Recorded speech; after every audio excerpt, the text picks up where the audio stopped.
conversation. I also see folks now clamoring to get into the Facebook comment section at Facebook Live, facebook.com/4word. We'll actually be talking about Facebook a little bit later on today well, they've been dealing with some controversy, obviously, in terms of political ads, ideological ads. So we'll be having that discussion later on, a little bit later on today. Speaking of Facebook, there's a lot of controversy. In fact, I think Facebook's lost about $7-8 billion in advertising in recent weeks because of a boycott that's happening with them right now. So we're going to bring on a tech expert to talk about that or to delve into that a little bit more. Also, you can go to facebook.com/4word, obviously, for our Word TV live stream, and also at youtube.com/onWURD. I don't check the comments there very often. I should try to. That'll be one more screen that I'll bring up as I multitask here most days each week on Reality Check. Joining us now for a top of the midday Wednesday edition of Reality Check is Roger Mitchell, Dr. Roger Mitchell. He is chairman of the Task Force on Gun Violence for the National Medical Association, the National Medical Association, the consortium group, the umbrella group for Black doctors all throughout the United States for pretty much it's like tens of thousands of Black doctors. I asked Dr. Mitchell how many members they have in the NMA, but for more information on the National Medical Association, I believe you go to nmanet.org, if I'm not mistaken, for more information on who they are and what they do. Dr. Mitchell joins us by phone. Doctor, how are you doing, sir? I'm doing well. Can you hear me okay? I can. How many doctors are there in the who are members of the NMA? You got it right. You got it right. We're in the tens of thousands of Black doctors throughout this country and quite frankly abroad. Okay. Oh, wow. Okay. Also operating in other countries as well. NMAnet.org for more information. You're the chair of the Task Force on Gun Violence. What is that exactly? What are you all focused on with respect to gun violence? Well, the really emerging this conversation surrounding gun violence as a public health issue. Mm-hmm. For years in our community, gun violence has been looked at as a criminal justice issue only, and we, as Black physicians, realize that it is steeped in a long history of lack of equity to access to things like education, economics, housing, healthcare, and disparate criminal justice practices in our country that leads to the urban violence that we're seeing in our cities. What is your capacity? Like, what sort of doctor are you? If I understand it, you're in forensic and also anatomic pathology. So you're a medical examiner. Am I correct? And so you've had some firsthand experience as far as seeing the destruction, the impact of gun violence? Absolutely. My day-to-day job is I'm the chief medical examiner for Washington, D.C. So I'm a forensic pathologist, and we certify cause and manner of death from all violent crime or violent deaths in the jurisdiction. And so we see firsthand the destruction that gun violence is having in our community. You know, it's a lot of people that talk about, well, you know, everybody gets so upset about when law enforcement kill Black people. Why aren't we upset about when Black people kill Black people? Well, that's a myth. We are upset when any type of violence happens in our community. And so there are many of us that are operating in this space and want to reduce and prevent gun violence. Yeah, that's a very good question. I keep hearing that question brought up or raised. And that conversation keeps happening time and time again, whether it's on this program or I'm having it as a side conversation with people who wonder. It's not that people aren't upset. It's just that gun violence has been happening for so long and it's happening so frequently and so intensely.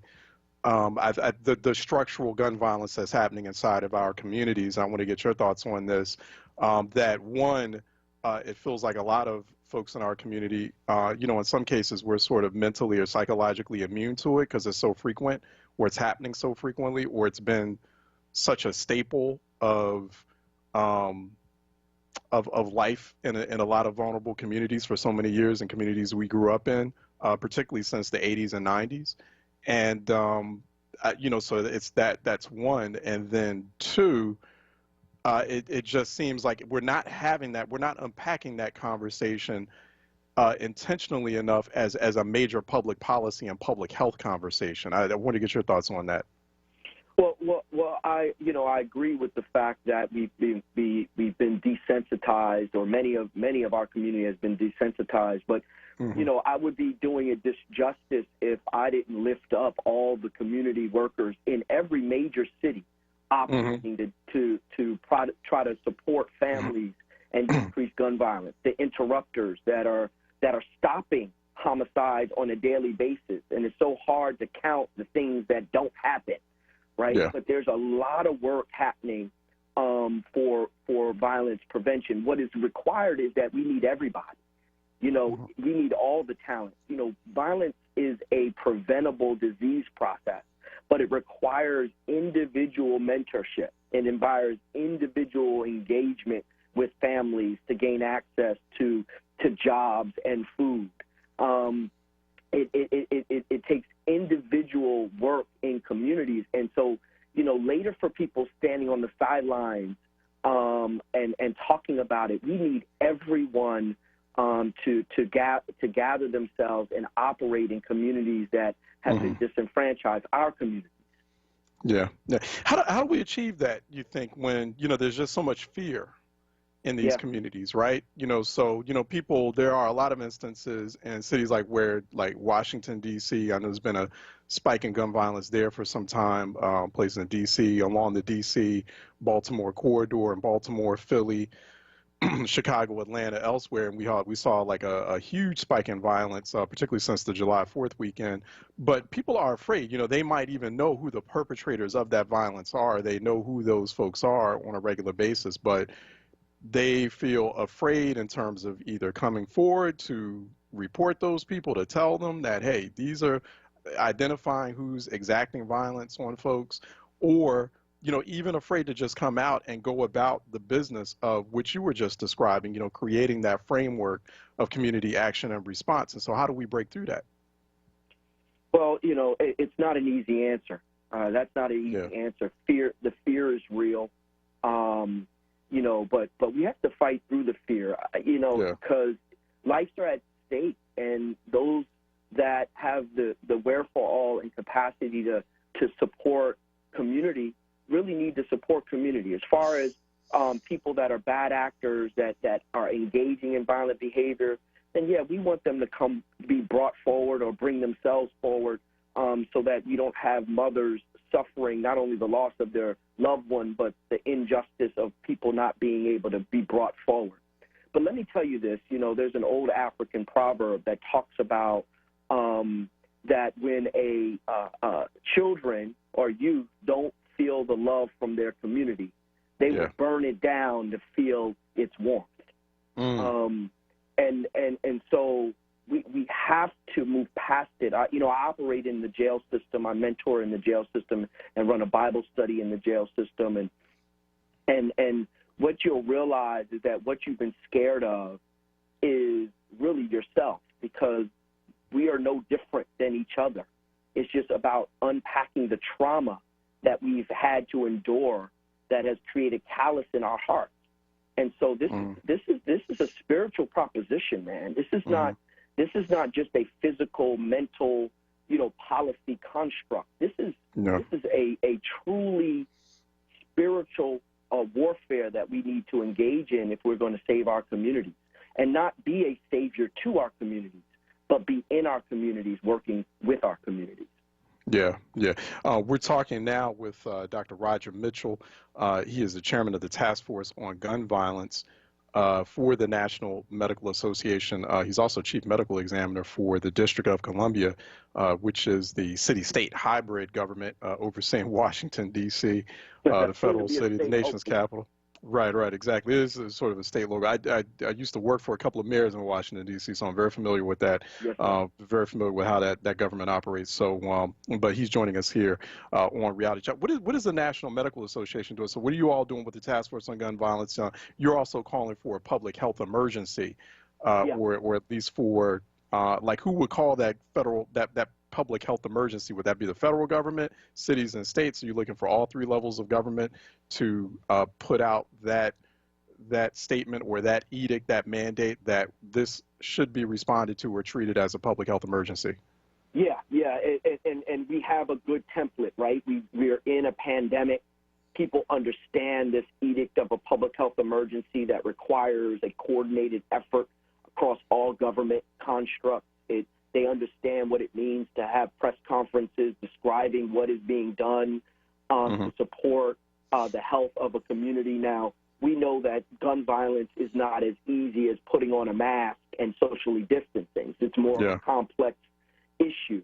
But we know that if it's treated like a public health issue, then you can bring all of your smart people, all of your engaged people from housing and healthcare and criminal justice and prevention and behavioral health to the table to be able to marshal it. And to make it a public health emergency gives these cities and these states the constructs to be able to lobby to the federal government for resources spent to decrease these cases, these deaths. So this is not novel when we have a surge in death due to a particular entity, right? We're in it in COVID. So we know that we have a surge across every city, majority cities in this country, from gun violence, particularly claiming the lives of young black men.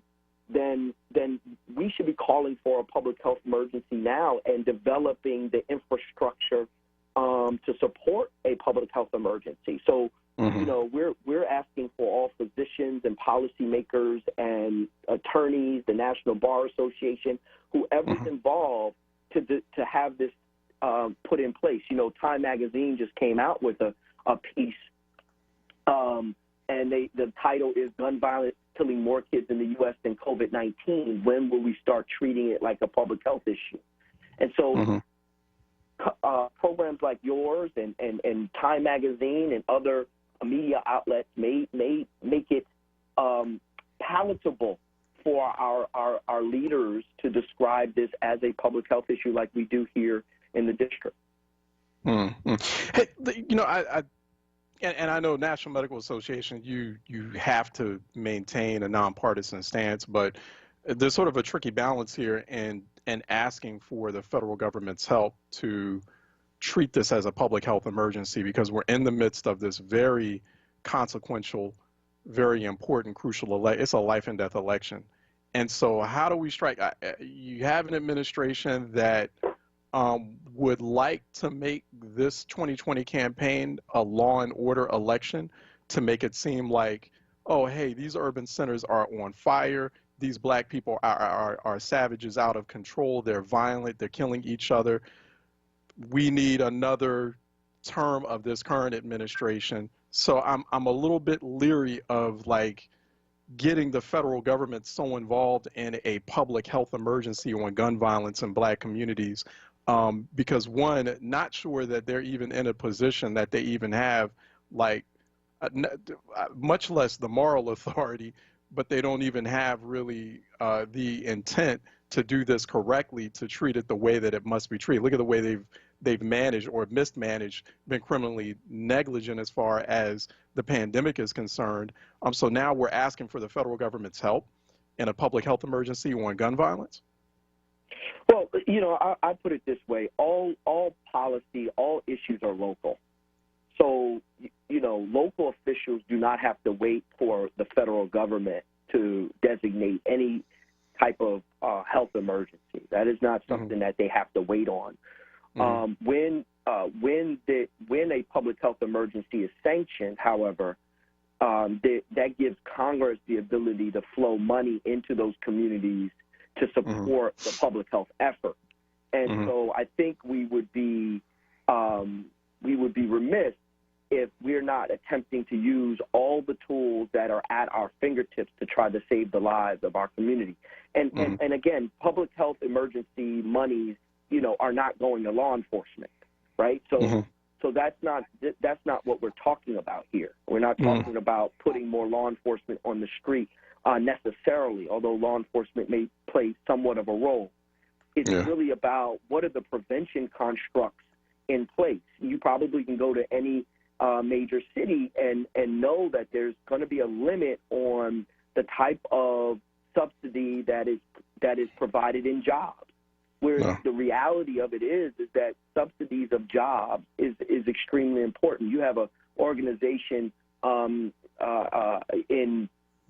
Philadelphia called OIC that provides jobs and training services. There could be grants that are put out to organizations that do job training, improvement of job training and job access, that in sectors that are growing, particularly the public health sectors like contact tracers and things of that nature that need to be done surrounding COVID. There needs to be a new way of thinking about violence prevention in our community. We cannot think about it the same way. We have to think about it differently. Let me ask you this, Doctor. Okay, and so in terms of thinking more creatively, thinking out of the box as far as violence, more specifically gun violence is concerned, what about the environmental aspect? Because I know cities like Washington, D.C., and I've looked at these numbers very closely over the years, cities like Washington, D.C., Philly, and elsewhere have been growing urban heat island hotspots. Like the temperatures have been soaring, particularly over the past decade in these cities. And so there's a direct correlation that I've seen. I've looked at that data between rising temperatures and also gun violence. But, you know, you have cities and states, well, cities especially, refusing to do simple things like create more tree canopy. Like, you know, and we're talking about violence, particularly gun violence in Black communities. And one aspect of this that could really help to resolve a lot of gun violence is looking at this from an environmental perspective. But like Black political leaders, Black community leaders, Black folks in general refuse to see themselves as leaders on the front line of environmental climate change issues. I've seen studies that suggest that creating or planting more trees, creating more tree canopy reduces violence by about 13–14%. Why aren't we unpacking it like that? Why aren't we starting to look at things like climate crisis, about heat, and about, okay, hey, you know what, doing simple things like cooling a community down can actually dramatically reduce violence? Oh, I mean, it's so good. You know, we say violence prevention in everything. So the National Medical Association has a huge campaign surrounding environmental justice. And are, you know, really have great partners in that space where we've developed, if you go on our website, you'll see some of the position statements that we have surrounding environment. There's another organization that your listeners may be interested in called the Hip Hop Caucus. The Hip Hop Caucus, whose president is Reverend Lennox Yearwood, is primarily the premier Black environmental organization. I sit on their board of directors and treasury of the board, treasurer of the board. And so I think that what this pressure that and this activism and this knowledge surrounding what can actually decrease violence, I think we need to get it out. This information is extremely important. Another area is food deserts. We know that if you have adequate produce and adequate grocery in a community, that also decreases violence in a community. And so understanding that you don't have to necessarily be the individual that is taking guns out of young people's hands to impact gun violence. You can be an entrepreneur that wants to bring your small produce garden to community, and that impact gun violence. You can be that environmentalist who, you know, pulls together a group of young Black girls and boys to clean up the neighborhood park and beautify the environment, and that is gun violence. This may seem silly to some, but that's how you develop relationships, and that's how you develop credibility in community to give individuals. Let me tell you something. If I didn't see a Black doctor, there would be no way in the world I would have become one. We have to create an environment where we create credible mirrors to young people so that they can see themselves as different. We need to move back into our cities. We need to engage our cities. We need to come out from those suburbs and stop pointing our fingers at our community, but be part of the community that we are going to serve. And to your point, nobody's coming on a pale white horse to save us. Right. Even if everything that happens with our Black Lives Matter we get, even if we do all of that, that's really when the work of community starts, when we actually operate in the sovereignty that comes along with being free. We've been talking with Dr. Roger Mitchell. He is the chair of the task force on gun violence for the National Medical Association, but he's also chief medical examiner for the District of Columbia. He's obviously on the front lines of this really troubling, alarming spike in violence, particularly gun violence that we've been seeing. He's been actually seeing that firsthand. So and I really appreciate this, Dr. Mitchell, too. We got to bring you back on. So let's continue that conversation about exploring ideas on how we can reduce, really how we can eliminate. I'm tired of talking about reducing gun. We should be trying to eliminate it, right? Eliminate gun violence. That should be the goal and the mission. Really appreciate the conversation here. Looking forward to having you on again. Thanks so much. Yeah, God bless. All right, you too. Be safe. Okay, let's take a real quick break. When we come back on the other side, we have Chris Lewis, who is president and CEO of Public Knowledge. He's going to help us understand exactly what's going on with Facebook. There is a boycott that is happening with Facebook right now. Some major companies have stopped putting ads on Facebook. There's a whole lot of controversy surrounding Facebook and its treatment of political and ideological and white nationalist, white supremacist messaging. So Chris Lewis coming on to break that all down, where that is right now here on Reality Check. It's our midweek edition, our Wednesday edition of Reality Check here on the home of Black Talk Media. I'm Charles Ellison. We're here on 96.1 FM, 900 AM, WordRadio.com, Word TV, Word app. Stay tuned. We'll be right back. Check out the Source lineup on Word Radio. Mondays, get ready for the rapping professor, Dr. Aaron Smith. On Tuesdays, it's Andrea Lawful Sanders. Then on Wednesdays, it's the Black Women's Leadership Council. On Thursdays, it's a second helping of Andrea Lawful Sanders. And on Fridays, it's Tiffany Bacon. Don't miss the Source. Monday through Thursday, 1 p.m. till 4 p.m. and Fridays, 10 a.m. till 1 p.m. Exclusively on Word Radio, 96.1 FM and 900 AM WURD. Streaming live on wordradio.com and on the Word Radio app. Warning. If you're drowning in debt you can't afford, do not let the credit card companies trick you into thinking that you have to pay it all back, because you don't. What the credit card companies don't want you to know is that there's actually a way to get debt-free without paying off your entire debt or going bankrupt. If you have $10,000 or more in credit card debt, you have the right to let us settle that debt for a fraction of what you owe. For free information, call Credit Associates now. 1-800-965-5269. We'll even show you how much money you could save. If you can't afford to pay off all your debt, do not let the credit card companies trick you into thinking that you have to. Call Credit Associates for free information on how to get debt-free faster than you ever thought possible, without debt consolidation or bankruptcy. We depend on your success and offer a guarantee, so there's no risk to call. For free information, call now. 1-800-965-5269. That's 1-800-965-5269. 1-800-965-5269. This is Word Radio, independent Black media. Adopt US Kids presents What to Expect When You're Expecting a Teenager. Learning the Lingo. GOAT, G-O-A-T, acronym, stands for Greatest of All Time. As in, spaghetti sandwiches for dinner? They're my fave. Dad, you're the GOAT. You don't have to speak teen to be a perfect parent. Thousands of teens in foster care will love you just the same. Visit adoptuskids.org. Brought to you by the U.S. Department of Health and Human Services, Adopt U.S. Kids, and the Ad Council. Reality Check with Charles Ellison right now on Word Radio and wordradio.com.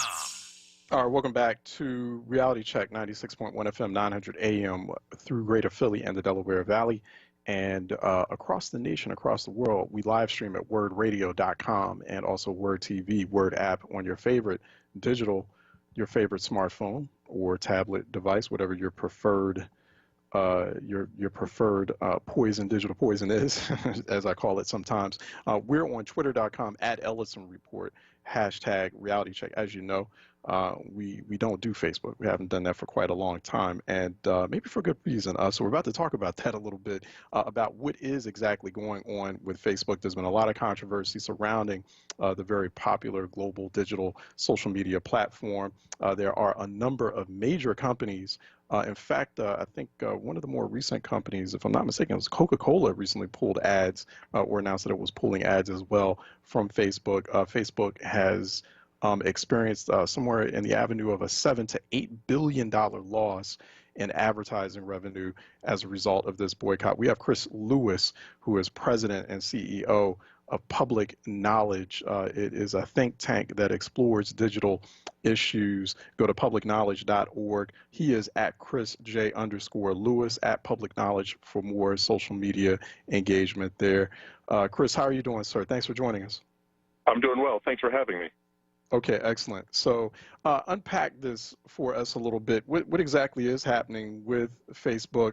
We have this Stop the Hate campaign, this boycott campaign that has been running for some months now. A lot of major companies refusing to do advertising on Facebook because of a lot of the political, ideological, or Facebook's response to political, ideological, white supremacist messaging. Where is that boycott campaign right now? How do you think Facebook is responding to it? Right. Well, the campaign, quite frankly, is growing. I think, as you noted, companies continue to sign on for what's phrased in the campaign as a pause. Hit pause on hate is what the organizers call it. And really kudos to the organizations who began this. It did not start in the corporate sector. It started with leading racial justice and civil rights groups like the Leadership Conference on Civil Rights, Color of Change, the Anti-Defamation League, and others. And it has grown and it continues to grow to major corporations who have chosen not to place ads on Facebook until there are changes in how they moderate content. And I think it's a great movement because right now there are no rules around content moderation on platforms.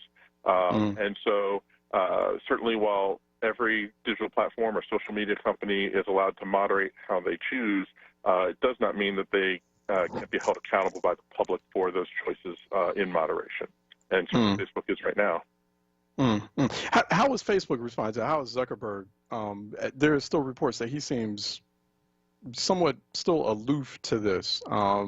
I mean, he's been having conversations, or his leadership team, his C-suite team, has been having conversations with various civil rights activists, with companies trying to reason with them as they're pulling ads out of. But I mean, is it phasing the top person? Is it phasing Mark Zuckerberg any?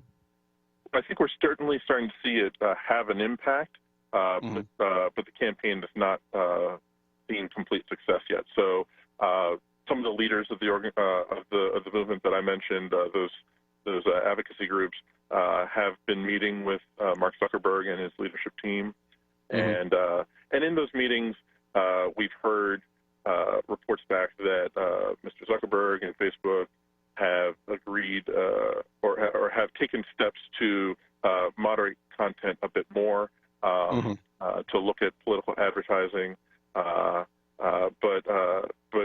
the list of demands have not been met that are promoted on the stophateforprofit.org website.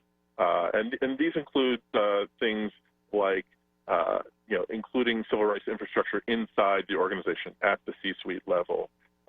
They include continuing to audit their actions, as they've been doing with the ongoing civil rights audit that's been happening at Facebook.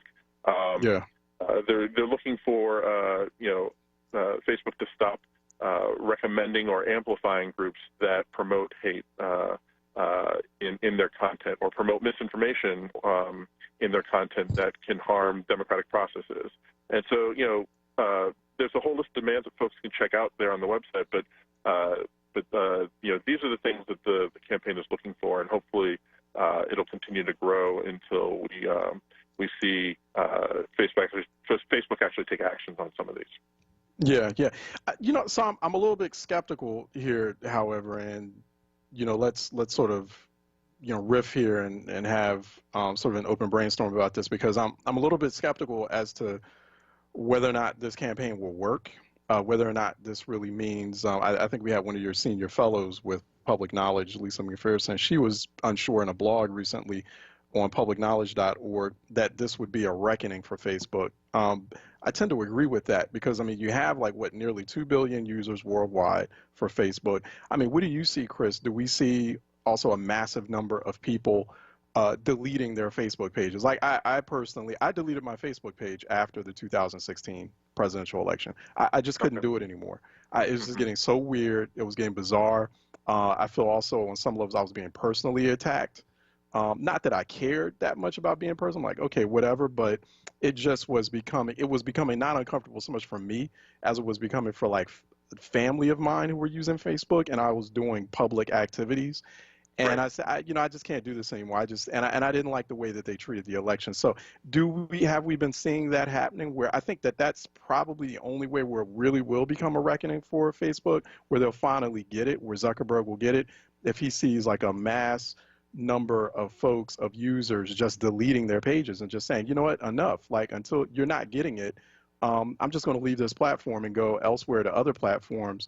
I mean, Instagram is Facebook owned, so it's not like you can make much of a migration to something that's comparable, but and feel like you're leaving that company specifically. But what do you think? I mean, is there going to be some major reckoning of Facebook, or is Facebook just going to sort of recalibrate its business model?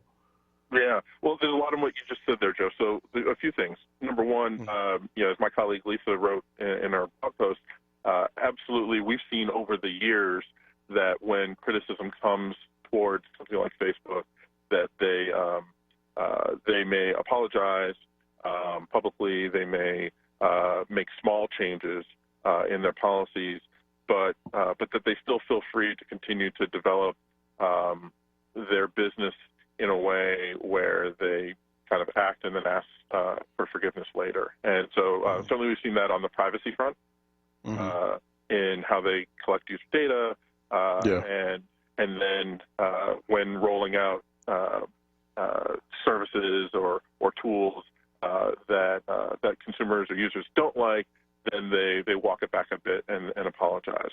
Or when they've been fined at the FTC, the largest fine ever, for privacy violation, they apologize and then and say that they'll do better. And so I think Lisa's point was that we've seen this before. What's different, and I think where there's hope with this campaign is that one, it's you said you're not on Facebook, and others have decided to move off of Facebook.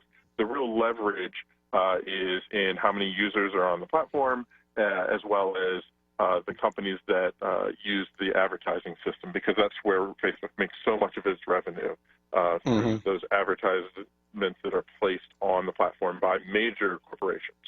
And in order to gain access to all those users who choose to be on the platform. And so one of the things that we're talking about in Washington and at Public Knowledge is the importance of, as policymakers look at the dominance of a few digital platforms, that we need to look at reforms that empower users and promote competition in the space, so that if a user doesn't want to choose not to be on Facebook, that their only option isn't Instagram, which is owned by Facebook, but that they have other options to go to. And we think that can be achieved through some policy means, but it takes some courage and action by policymakers to do it, to promote competition with rules such as interoperability rules that would let social media services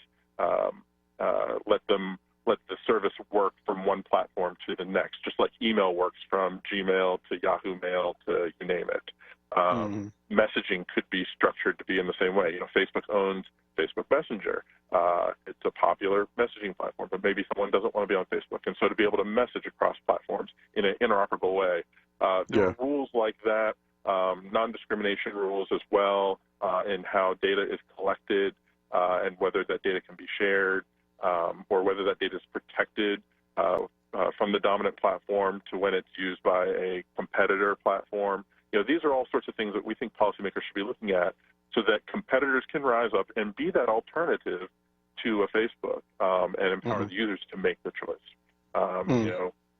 Being on the internet, being on social media platform, certainly isn't essential to people's lives, but there is this cost to being excluded from the public square conversation that's happening there. And so when we empower users to have other choices, we think that's a good thing. Yeah, I wanted it's such a fascinating conversation. I'm trying to figure out, because I only got you for like a couple more minutes, so I'm trying to figure out which question to prioritize, right? And I guess one question is, people are seeing Facebook, because I've actually posed this directly to some of those same civil rights advocates that you're probably working with, and I'm like, well, just why not just start deleting your pages? Like, I mean, why not do that? And the common answer I get is, well, it's a utility. It's people all across the globe heavily rely on this as a primary communication vehicle and tool. So it's on one hand, I mean, you have it as you sort of see it, we perceive it as, I mean, it's supposed to function as just this social media network that people use for personal purposes or for entertainment, but all over the world, particularly in like, I mean, whether it's the U.S., a developed country like the U.S., or developing countries in places like Asia, Africa, South America, they use this as a primary tool, of a primary vehicle for communication to keep in touch with families. It's just that's a hard habit to kick. It's not so much a habit; it's an actual communication infrastructure. Yeah, it increasingly has become that way. We think of the impact of WhatsApp, also owned by Facebook, in countries in South America and across Asia as a primary tool for communications. And so, WhatsApp is a messaging tool. Having choices in the marketplace through regulations that promote consumer choice and that promote interoperability could go a long way to giving consumers those sorts of choices. Look at I think even the dominant platforms point to the rise of TikTok right now, and folks can debate whether TikTok's control, if there is control of TikTok by the Chinese government, and what that means for surveillance and privacy concerns. But in the last few years, TikTok has been able to rise up as a popular competitor. And so if those privacy concerns are dealt with, if those surveillance concerns are dealt with, could it be a strong, viable choice for more and more people if they're able to see that service run across multiple platforms and give users those choices? Online communications is just too important to our daily lives. I wouldn't go far as to call it a utility because I think folks can live without it, but it is at the center of our lives when you talk about public debate, organizing around civic issues and the like. So I would probably call access to the internet closer to a utility. That is certainly essential in order to get access to healthcare and jobs and education. But the choice of the platforms is important, and we want to preserve that sort of competitive marketplace for the services that are on the internet. Yeah, no, I agree.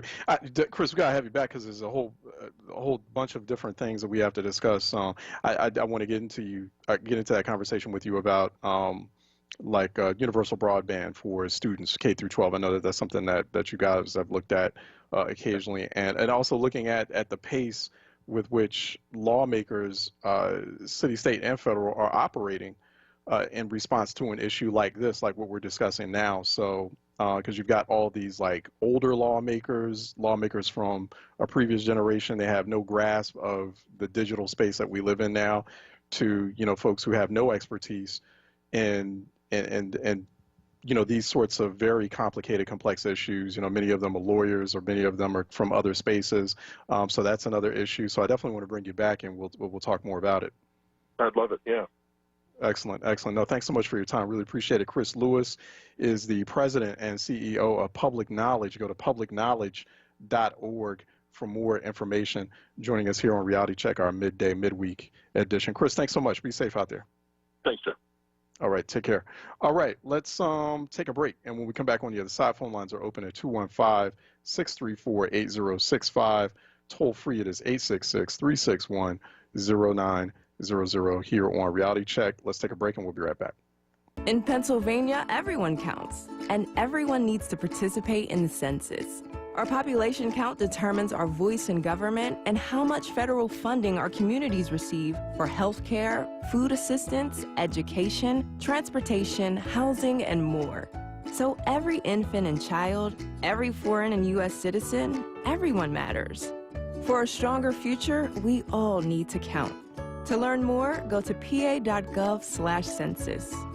Part-time job, full-time hustle, all-time Shiro to all of us. You nurture, we listen. You teach, we thrive. You lift our spirits, but we've got to lay down the truth. It's time for you, our Shiro, to stretch for the stars. Start saving more for retirement now, so you can feel prepared and live your life to the fullest. Get free tips to help boost your retirement savings now at aceyourretirement.org/Shiro. A message brought to you by AARP and the Ad Council. Be heard. Want another way to join the conversation? Follow us on social media using the hashtag onWURD. Be heard. Stay connected to Word Radio. Independent Black Media. Reality Check with Charles Ellison right now on Word Radio and wordradio.com. Okay, we have some breaking news coming out of Philly. The Philadelphia School District unveiling a hybrid learning model pandemic reopening plan for Philadelphia public schools.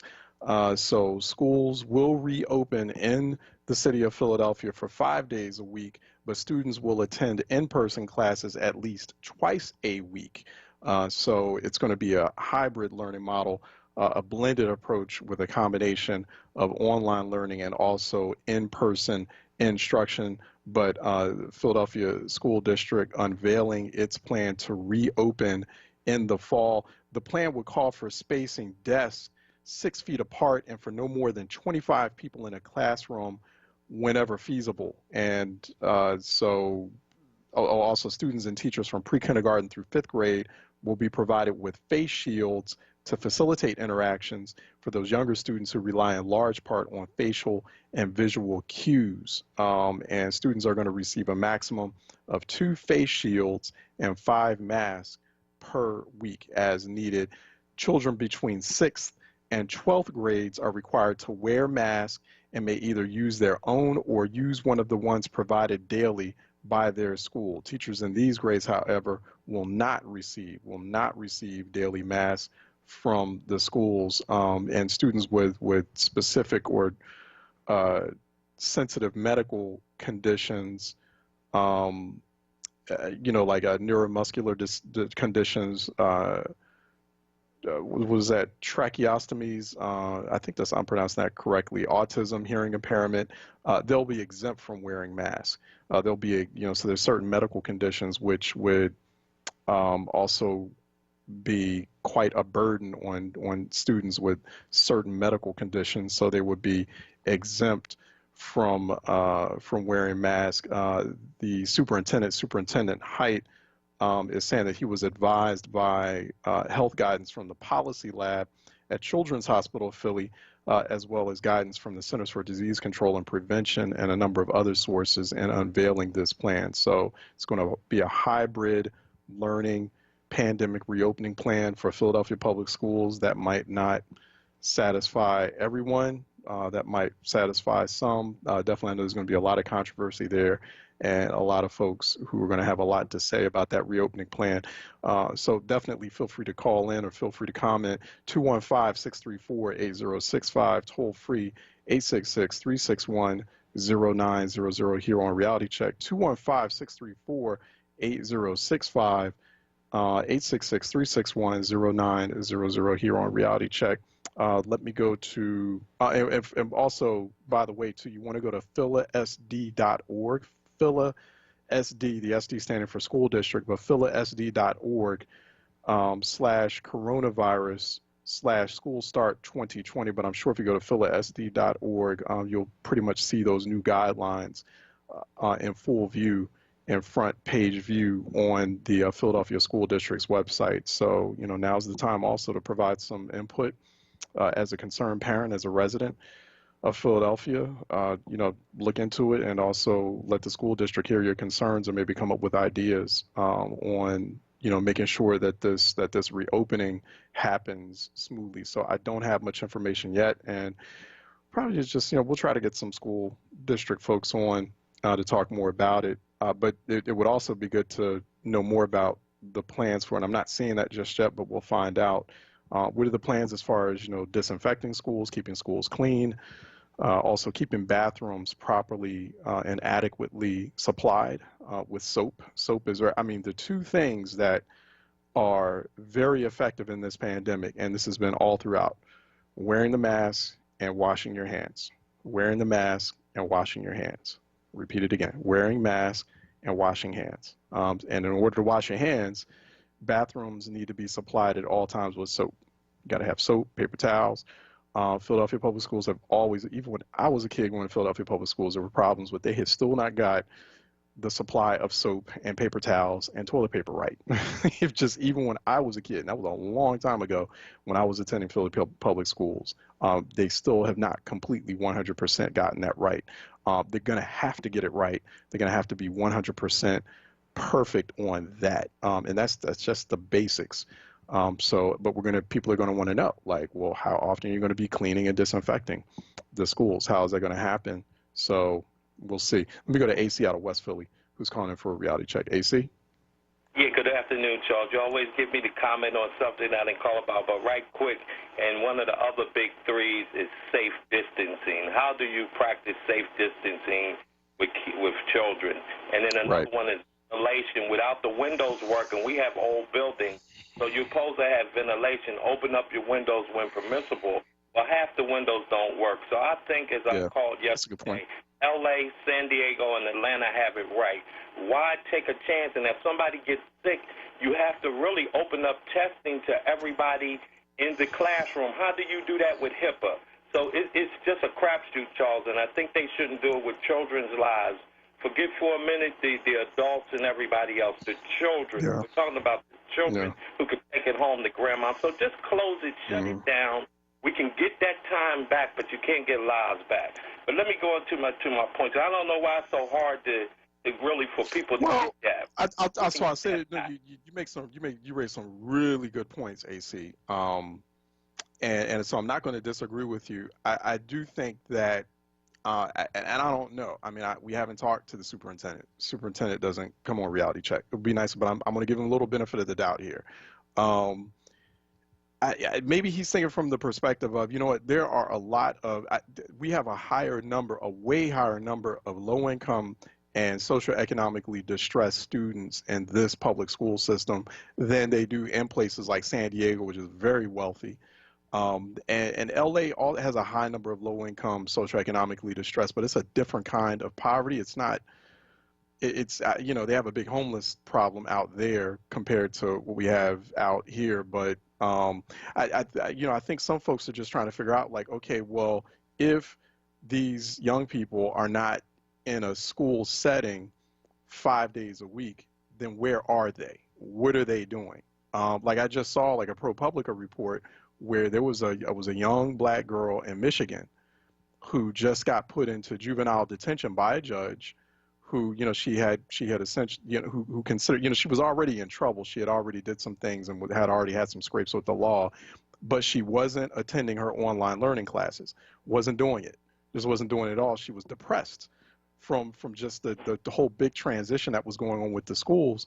And so the judge, a white female judge, threw her in juvenile detention, threw her in jail.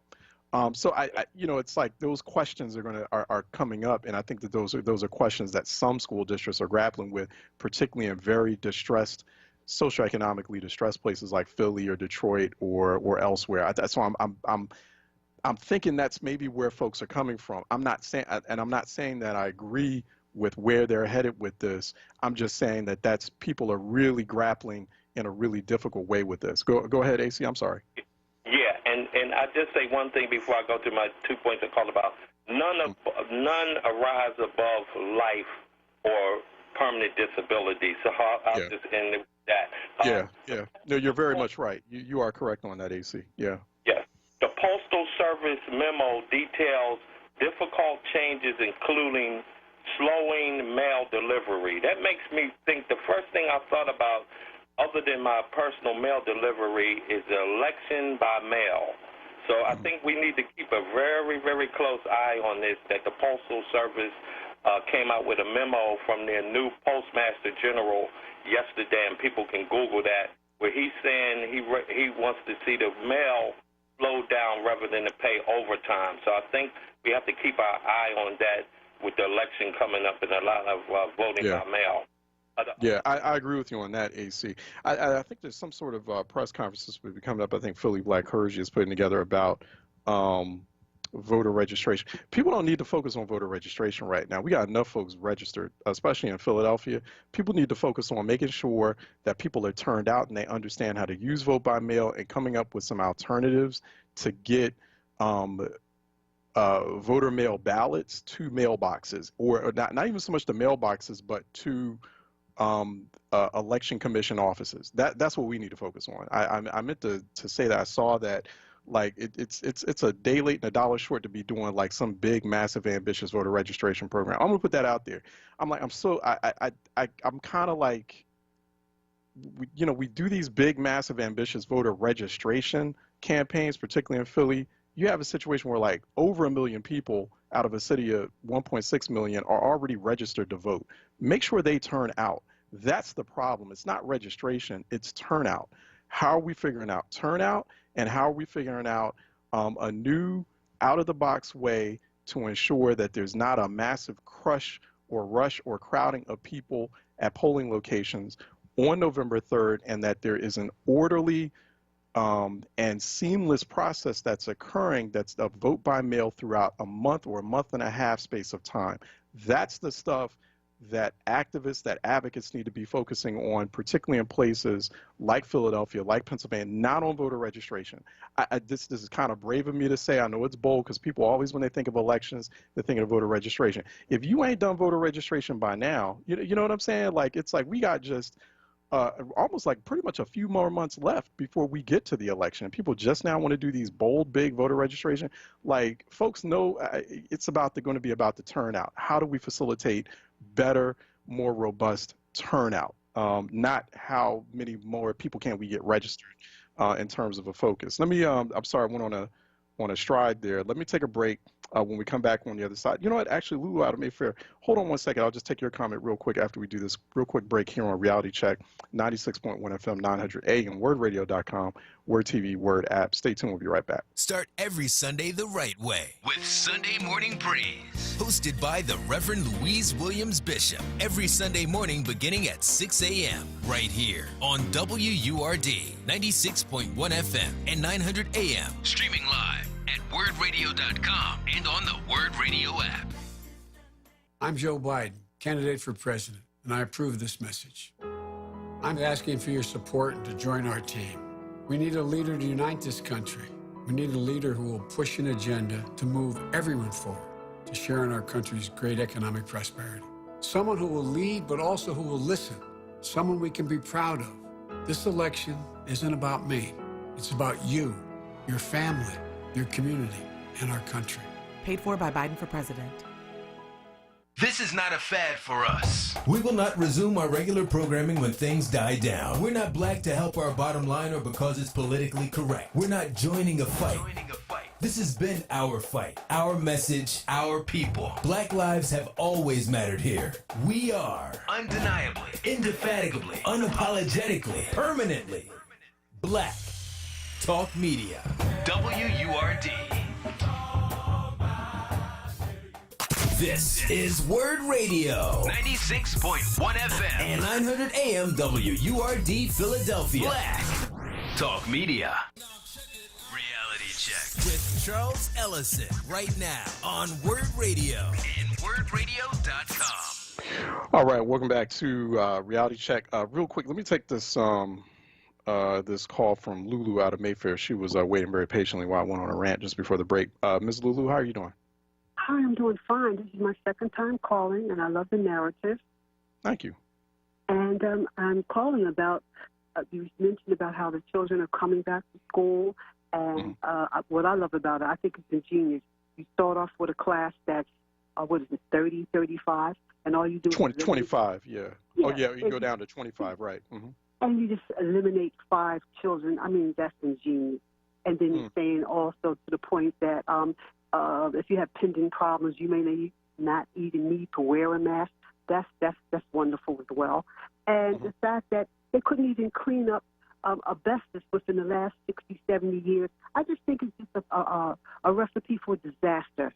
And if anybody's sending their children with that, with today's technology where you can stay home and watch it on the monitor or whatever, it's too soon. You know, it's like a process of elimination, and it's about the strongest who's going to survive. And if you eliminate the adults, you know, not wearing masks and what they're going through, that's one thing. Now you're hitting the babies. Children, you don't take care of children, we're not going to survive. So right now it's about the survival of the fittest. And we can listen to all the yarns and all that if we want to, but we better use common sense. And I just want to say thank you. Yeah. It's, once again, I go back to, and I can't disagree with you, Ms. Lulu, on that. I mean, there are a lot of high risks there. There's not just high risk for the children, but it's high risk for the people who live in households that the children go back to. And if infection or reinfection takes place, I mean, we already worry. I mean, that's always a thing that we become used to over the years, particularly if we raise children. Folks get sick in the house when the kids go to school and they come back with viruses or bacteria or colds or flu that they caught from some other kids, and then the parents catch it. And, it's just something we soldier through. But this is something that you can't just soldier through.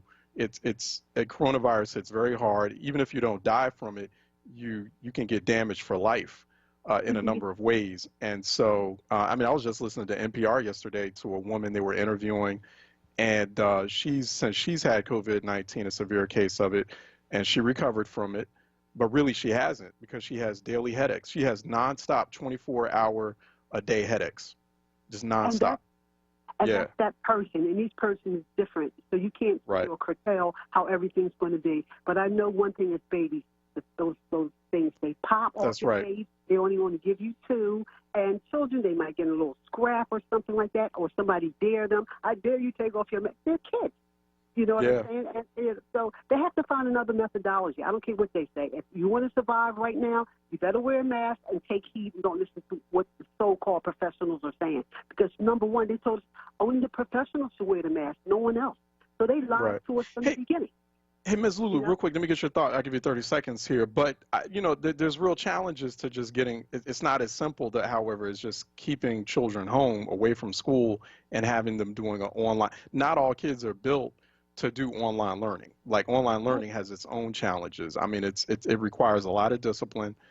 It also requires access to broadband. And I don't know, I think the superintendent was trying to put pressure on Comcast to provide like universal free broadband for all students K through 12. That obviously hasn't happened. So that's kind of forced his hand and pushed him into a reopening plan. It can happen. You're talking about America, supposed to be the richest and greatest country in the world. They can give you whatever you need to get. Okay, it depends on us. If we're going to tolerate it, we tolerate it. That's for the last 60 years or so. So it depends on our tolerance and how much they think we're stuck on stupid. Again, enjoy your sir, and you have a blessed day. You do the same. All right, Ms. Lulu, thanks so much for calling. Really appreciate that. Joining us now, we're heading into an EcoWord conversation, EcoWord segment. We're talking with Mustafa Ali. Mustafa Ali back with us. Good to talk with him. Vice President of Climate Justice and Environmental Justice for the National Wildlife Federation. Also sits on the advisory board for Climate Power 2020. We've had a couple of their folks on with us before, and he's back with us here for an EcoWord segment here on Reality Check. Mustafa, how are you doing? Hope everything is well with you and safe. Oh, I'm blessed, brother. You know how it is. There's a lot of folks getting impacted from COVID, but we're doing what we can. Right. No, it's been hitting us all, pretty hard, and it's still, even after several months, it's a lot to recalibrate to. But it's good to talk with you. Good to have you on. So, I want to get your thoughts real quick on school districts grappling with reopening and kind of looking at that from an environmental perspective. Especially when you look at an old school district that's dealing with old school buildings, that's dealing with toxicity in those buildings, like the Philadelphia School District. That's something that you and I have talked about before, because I mean, the reopening plan is not just about COVID, but it's also about like it is an environmental issue. These toxic spaces that the students are going into, and then that can aggravate COVID-19 infections if they do take place as schools reopen. Yeah, I just talked about some of this yesterday on Capitol Hill when I was testifying, and we have a crumbling infrastructure across our country in lots of different aspects, but especially, when it comes to Black and brown and indigenous schools. Mm-hmm. And we continue to put our children into these petri dishes, these very dangerous situations where there's lack of filtration, air filtration, being able to properly circulate and to be cleaned. And then many of our air conditioning systems, when they do exist, and unfortunately we have a number of our schools, if you look at some of the reports, that actually don't even have air conditioning. So yesterday we were talking about extreme heat and the challenges and how mold will grow and how many of these other, public health impacts then play into COVID-19. We've got all 24 million people got asthma in the country and 7 million kids. So when you're putting someone who's already having these extreme, difficult breathing problems into a situation when then COVID comes into the mix. So, you'll hear people talk about, well, children are not as susceptible, but they never talk about our most vulnerable children and their susceptibility to COVID-19. So in relationship to our schools, many of them are located in some very polluted areas. Many of them have a difficulty in learning because of the air pollution that surrounds them. And now we're talking about also putting them back into these situations with COVID-19 without talking about how we are going to improve the infrastructure, both in this moment and long term. Yeah. And, another thing, too, is that, you had some school districts like Philadelphia who were engaged in, or at least were claiming that they were engaged in remediation of those toxic facilities. Now they're going to have to divert resources towards, we're dealing with limited budgets already because of the revenue crunch that's occurred on the city and state level because of the pandemic. But now they've got to divert resources away from those environmental remediation activities, from cleaning buildings, removing asbestos, removing toxins, removing lead from the water that was spewing through water fountains. Now they've got to divert those resources into buying masks, because the Philly school plan is like, we're going to supply daily masks to students. They got to make sure that certain cleaning, hygiene supplies are stocked up regularly.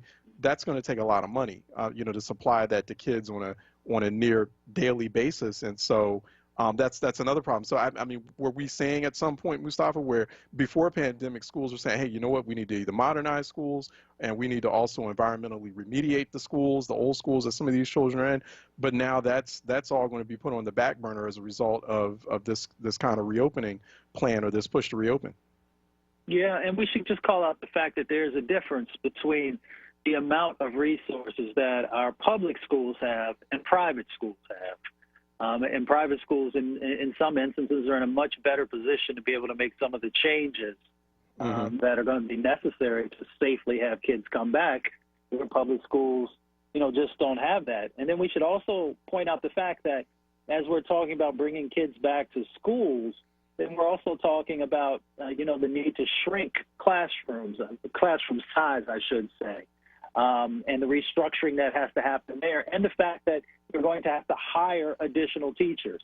And those additional teachers are going to have to come probably from seniors who have retired and others who, of course, themselves will be more vulnerable to COVID-19.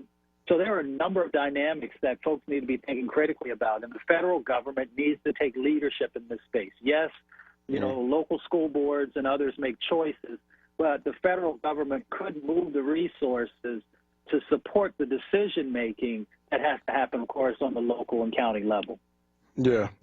We're talking with Mustafa Ali, longtime environmental justice advocate, Vice President of Environmental Justice at the National Wildlife Federation, also sits on a number of boards focused on environmental advocacy, environmental justice action. Go to @EJN Action on social media to engage with him, to learn more there. Mustafa, I want to get your thoughts on this yesterday, this climate change, this climate crisis speech that Democratic vice presidential, a former vice president, Democratic presidential nominee Joe Biden gave.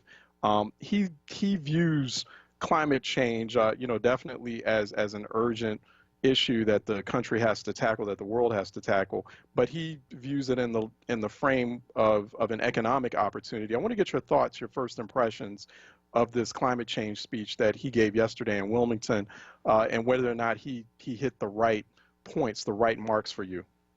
I think he hit a number of the right points. This is that $2 trillion plan that he has now, his $2 trillion climate plan. And he prioritizes environmental justice and climate justice. And for the first time ever that I've heard a presidential candidate, really talk about centering, environmental justice. But he was also very smart in also talking about the economic opportunities and making sure that Black and brown people are centered in that, and that there has been historic racism that has, impacted our health and impacted our wealth. Hit on lots of different things. Will we see charging stations in our communities? And just having a charging station is not enough. Will we be able to actually participate in EVs? Will we be able to afford EVs and making sure that that happens? When we talk about rebuilding, our plans around our electricity and our grids and all these different types of things, Black and brown people have to be centered in that, because traditionally, we have not been owners in that space. We, in many instances, have been, significant percentages of the workers in that space. And calling out that is a part of it means, that you're at least beginning to think in a 21st century way about many of these changes that actually have to happen. So, how we do. We're thankful when people are calling out the right things. But we also know there has to be accountability in that process.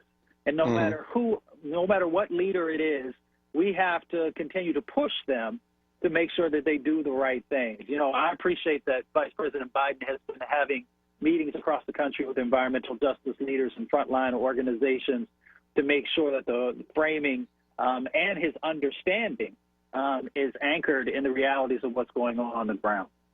Do you think that, that it strikes a balance, however, because you're going to have progressive environmental advocates, activists, folks who are in your space who want a lot more aggressive action. They're still going to say, hey, you know what, this is not enough, or you know what, this sounds too corporate. The way that you're headed with this, you're not treating it in a way that really speaks to the urgency of what's happening with the planet, with the climate, with these disasters that are unfolding. And so, you're still not our candidate. This is still going to be a problem. Climate is one of those issues. It's one of those litmus tests it has been one of those litmus tests for Democratic presidential candidates. It's going to be a litmus test for Joe Biden, and whether or not he's able to get a lot of enthusiasm or a lot of turnout from progressive voters. That's still going to be a problem for him. Well, I think all of us want to make sure that we are limiting, the use of fossil fuels and phasing them out as quickly as possible. Right. But, a part of advocacy, a part of activism is pushing people. So you got to have a decision about who you want to push. So you put it up on the ledger. You have Vice President Biden on one side, you have President Trump on the other side. And you begin to go through what your set of priorities are, and then from there you make a decision. Well, who is it that best aligns with what I believe in and what I'm trying to, move toward and to get our country to be founded on? And from there, then you make the decision. So for those who say, well, he doesn't give me 100% of what I need, I'm like, well, in a relationship, when have you ever got 100% of anything that you're looking for? It is about getting in there and building and holding each other accountable, because it goes both ways. Yeah, no, it does go both ways. Also, the other piece of it, too, I want to make sure we're covering all topics here, because I know we're running on time, because there's a lot to unpack. The focus on climate change, however, Mustafa, does that take away from pollution issues? And because they're kind of like they're interconnected, but they're kind of separate you know, like a lot of the pollution and environmental injustice, the direct violence, pollution violence against especially vulnerable communities or communities that are not in a position to defend themselves against corporate polluters. That's another big issue that a lot of times sort of gets it gets lost in the climate discussion. How do we, I mean, but it is a big issue, and it is something that people need to think and consider and potentially vote on in 2020. Without a doubt. That's why you need more black and brown and allies, authentic allies who are sharing the narrative. Because when you don't have that, you might get a watered-down version, or you just might get a version that is uneducated in the real connections that exist. You know, I've shared with every one of the presidential candidates who was interested in a conversation that you can't win on climate change unless you are focused on the environmental injustice and the systemic racism that has us to the positioning that we're currently in. The majority of fossil fuel facilities are located in communities of color, in lower wealth communities and on indigenous land. And that pollution that is killing and making black and brown people sick is the same pollution that's warming up our planet, warming up our oceans. You can't get away from it. If you look at our transportation routes that have historically been used to separate our communities, to put wealth in other communities and drop off pollution in our communities, that is also a major driver in climate change. So it is all about the framing and connecting the dots. And that's why folks have to have individuals who are anchored and grounded in this work, who know how to articulate it in a way that makes people say, never thought about that before. Yeah, you're right. Here's what do we need to do next? You know, also I want to hear about this House hearing that you participated in. You mentioned it just earlier about climate issues, especially about heat issues and vulnerable communities, because we've seen like significant and very troubling, alarming spikes in violence in a number of major cities, Philadelphia included, Washington, D.C., Atlanta, Milwaukee, Chicago, places where there are high concentrations of black folks, but there are places also where they're getting hotter. We are in the throes of a heat wave right now, and it's been getting progressively worse in recent years. And so talk a bit about that, how the House, how congressional Democrats are unpacking this issue, if there's anything that can be done there. Yeah, you know, Congresswoman Eddie Bernice Johnson from Texas, you know, she is the first African-American woman to chair the Science Committee. And she decided that she wanted to have a conversation about COVID-19, about extreme heat and vulnerable communities. And one of the reasons I love coming on your show is because we get a chance to actually unpack this stuff for folks so they understand how serious it actually is. Because there are studies out there that talk about pollution and they talk about extreme heat and how it has a direct correlation with violence. So we know that, you know, there's increased violence when, you know, it gets hotter. But we should also be thinking about our conversations that are going on around police brutality, because those policemen are also out there in the middle of this heat. So, you know, they also come into this equation. We also know that heat, extreme heat, is the number one climate-related event that kills more people than hurricanes, kills more people than floods, you know, a number of these other really tragic things that we're dealing with. But extreme heat is number one. Folks probably remember back to Chicago a few years ago when we had 700 people who died in a 3-day period because of extreme heat. And, of course, many of those were our seniors and folks of color. Then you overlay this with COVID-19, because those chronic medical conditions that exist in our community, you know, extreme heat exacerbates those. And then, you know, COVID-19 finds fertile ground for infections and, unfortunately, for loss of life. So that's just one reason why this conversation around extreme heat is so important. Yeah. You know, talking about that extreme heat, Mustafa, and I've had this conversation off and on about tenants and renters' rights. And, you know, a city like Philadelphia where half the a little bit over half the population rents. You have that also in Washington, D.C., a number of places. I mean, we always forget about the renter population, and especially low-income, vulnerable populations that rely on landlords. And so there are mandates. I mean, it's, you know, landlords have to provide heating in their homes when they're renting to people. That's not the same for air conditioning.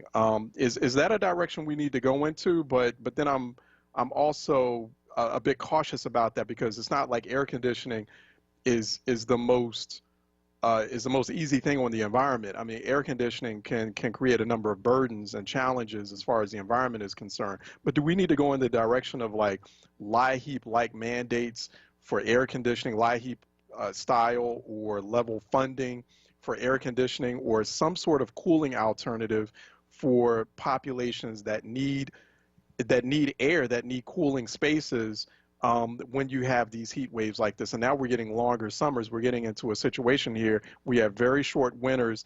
The winters aren't much anymore. You call it, once again, an extremely important point. So from the federal side, we should be mandating that these landlords actually provide air conditioning, but we should be very specific because there are different types of air conditioning, and especially in the COVID-19 moment, you got to be really mindful of, you know, do you have the most up-to-date air conditioning with the proper filtration? Do you have one that's pulling clean air in or one that's just recirculating air? So you got to be careful with mandates and then people going out and buying the lowest common denominator to fulfill whatever that requirement is. And the other part that's so important is that we no longer in this COVID-19 moment can utilize cooling centers the way that we once did, where, you know, you pack people into schools or senior centers or wherever it is to be able to, you know, make sure that they're in a safe space.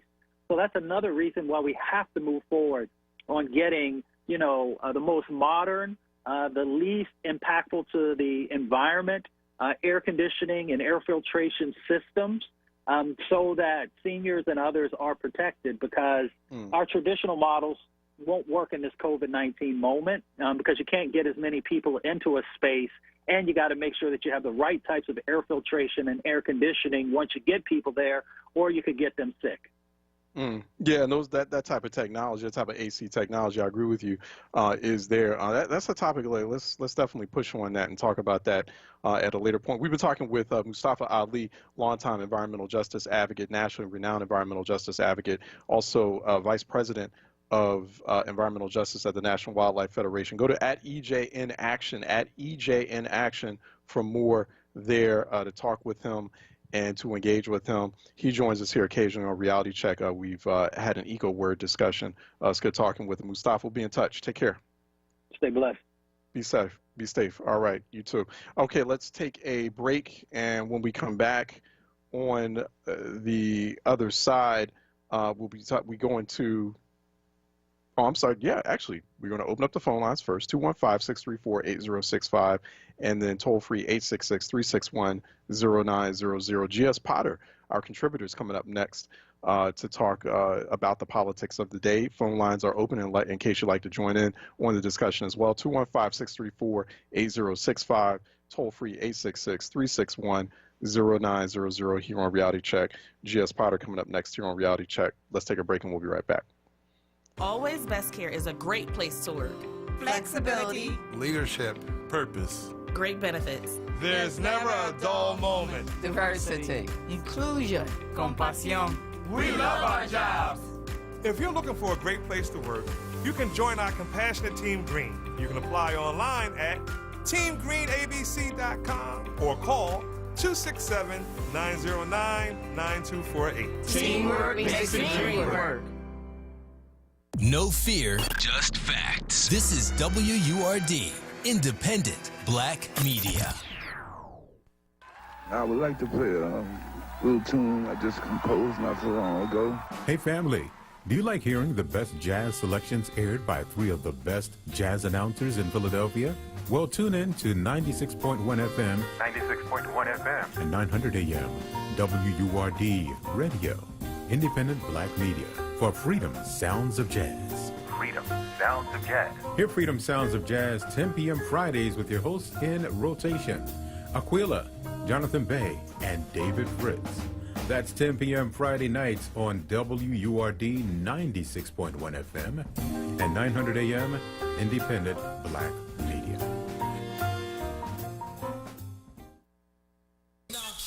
Reality Check with Charles Ellison right now on Word Radio and WordRadio.com.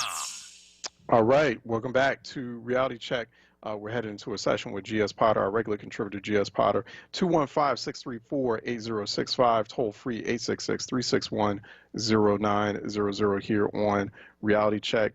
634-8065, 866-361-0900. Also some political news. Democratic U.S. Senate candidate MJ Hager defeated State Senator Royce West in a Democratic primary runoff in Texas. So MJ Hager will be the one who will face Texas Senator John Cornyn in the upcoming U.S. Senate race in Texas. And so there are a lot of eyes on Texas, for the presidential election. Texas now becoming something of a battleground.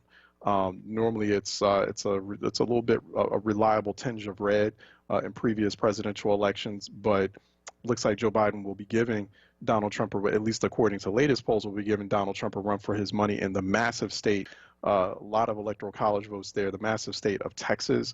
But people are also keeping an eye on the upcoming U.S. Senate race.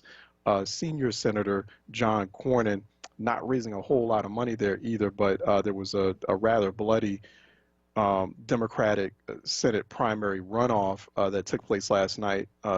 The black state senator Royce West lost to MJ Hager.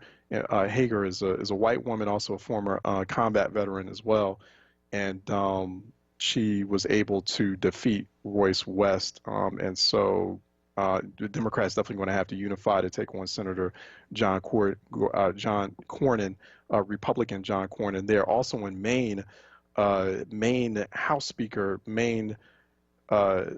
House of Representatives Speaker Sarah Gideon winning the Democratic nomination to take on Susan Collins, current U.S. Senator Susan Collins in Maine this fall. That's also a big race to watch. Susan Collins is viewed as a target for Democrats for a lot of obvious reasons.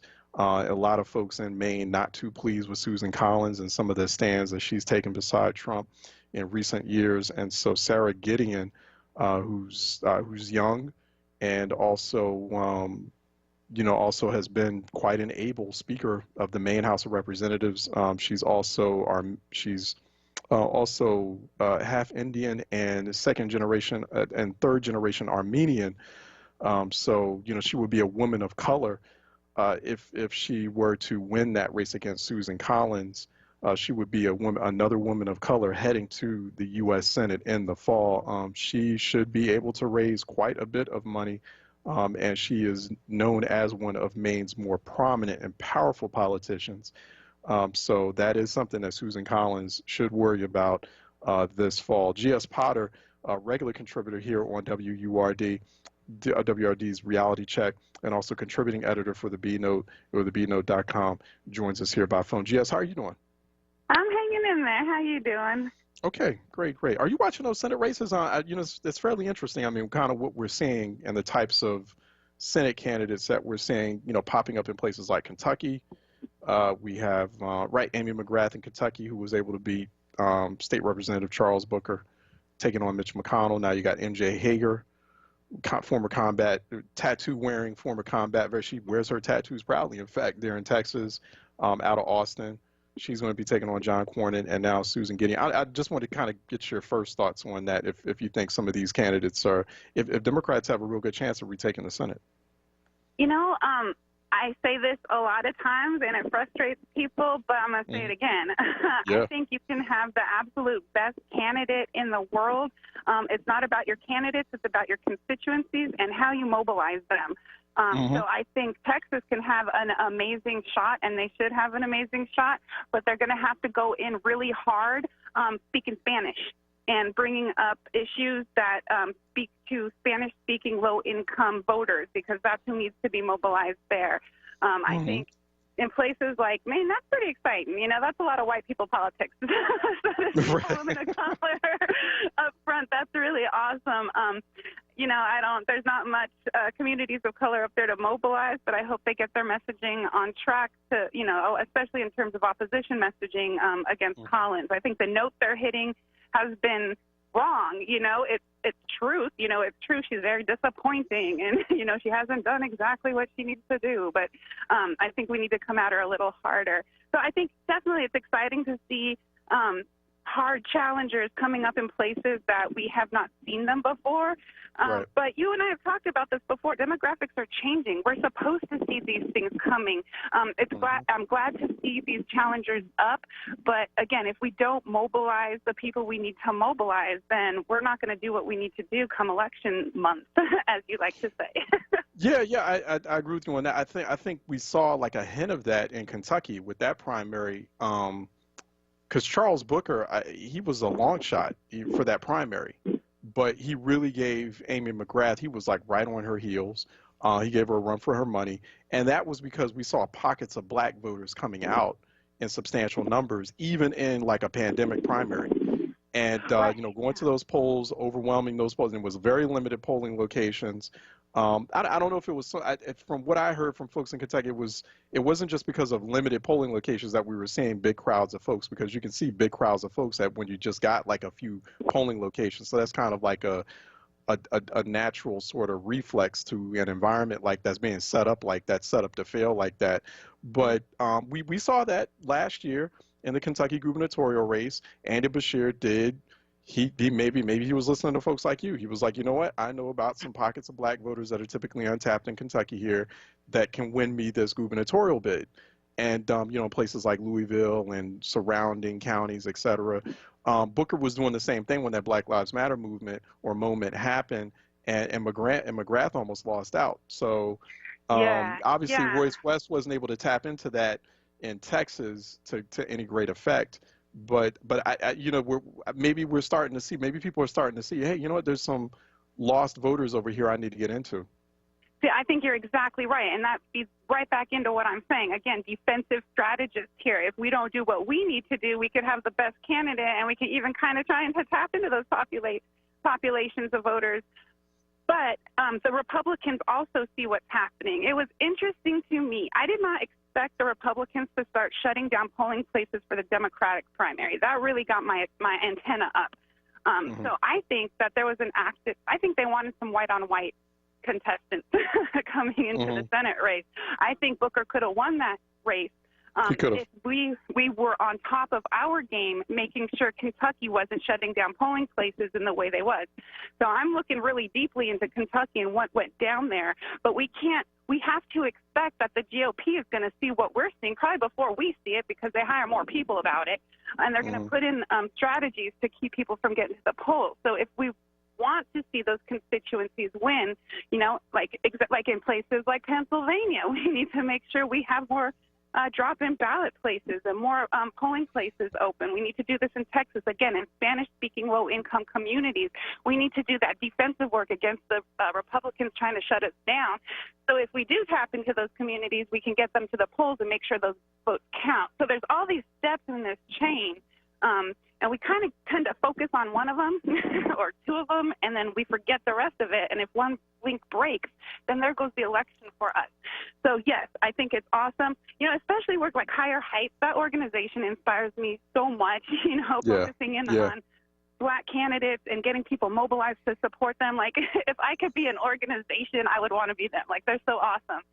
So I'm glad we're seeing work like that come through, but we have to keep all the links in the chain in place, and we got to expect that, especially in the Senate races, we're going to have some heavy offense coming at us from the Republican Party, and we need to get our game going now to make sure we have more than enough polling places. But I also think we need to rebrand voting. We kind of need to tap into these communities through their channels. We need to make it something that benefits them, even if they feel like they don't have a chance to win the election. Maybe they come out, they get a signature from one of your favorite football players, or you get some free food from one of your local Black businesses, or you get some coupons from some local establishments. Like, make it a day of family and celebration, however we do it, whether you mail it in or whether you go to the polls directly, and really make it a show of power and a show of presence and a show of joy and love to come out and win this thing. And speak to people in the channels they need to be spoken to. But one thing, while I'm on my tangent, the other thing I think we need to do, especially for the presidential elections, is we need to start looking in places that are beyond the vice president. I think for black communities, especially with Black Lives Matter, we need to get Biden to put up a black attorney general. Like, this is who I'm going to have in charge of prosecuting police. I think for Hispanic voters, Latinx voters, we need to have, this is who's going to be in charge of ICE and immigration policy. So we get rid of the Stephen Millers. So there's all these things we can do to revamp what voting means to these communities and put that at the forefront. And I think we should get started sooner than later. Yeah, no, I agree with you on that. We're talking with G.S. Potter, regular contributor here on Reality Checks WRD, the WRD's Reality Check, excuse me, and also contributing editor for the B-Note, the BENote.com.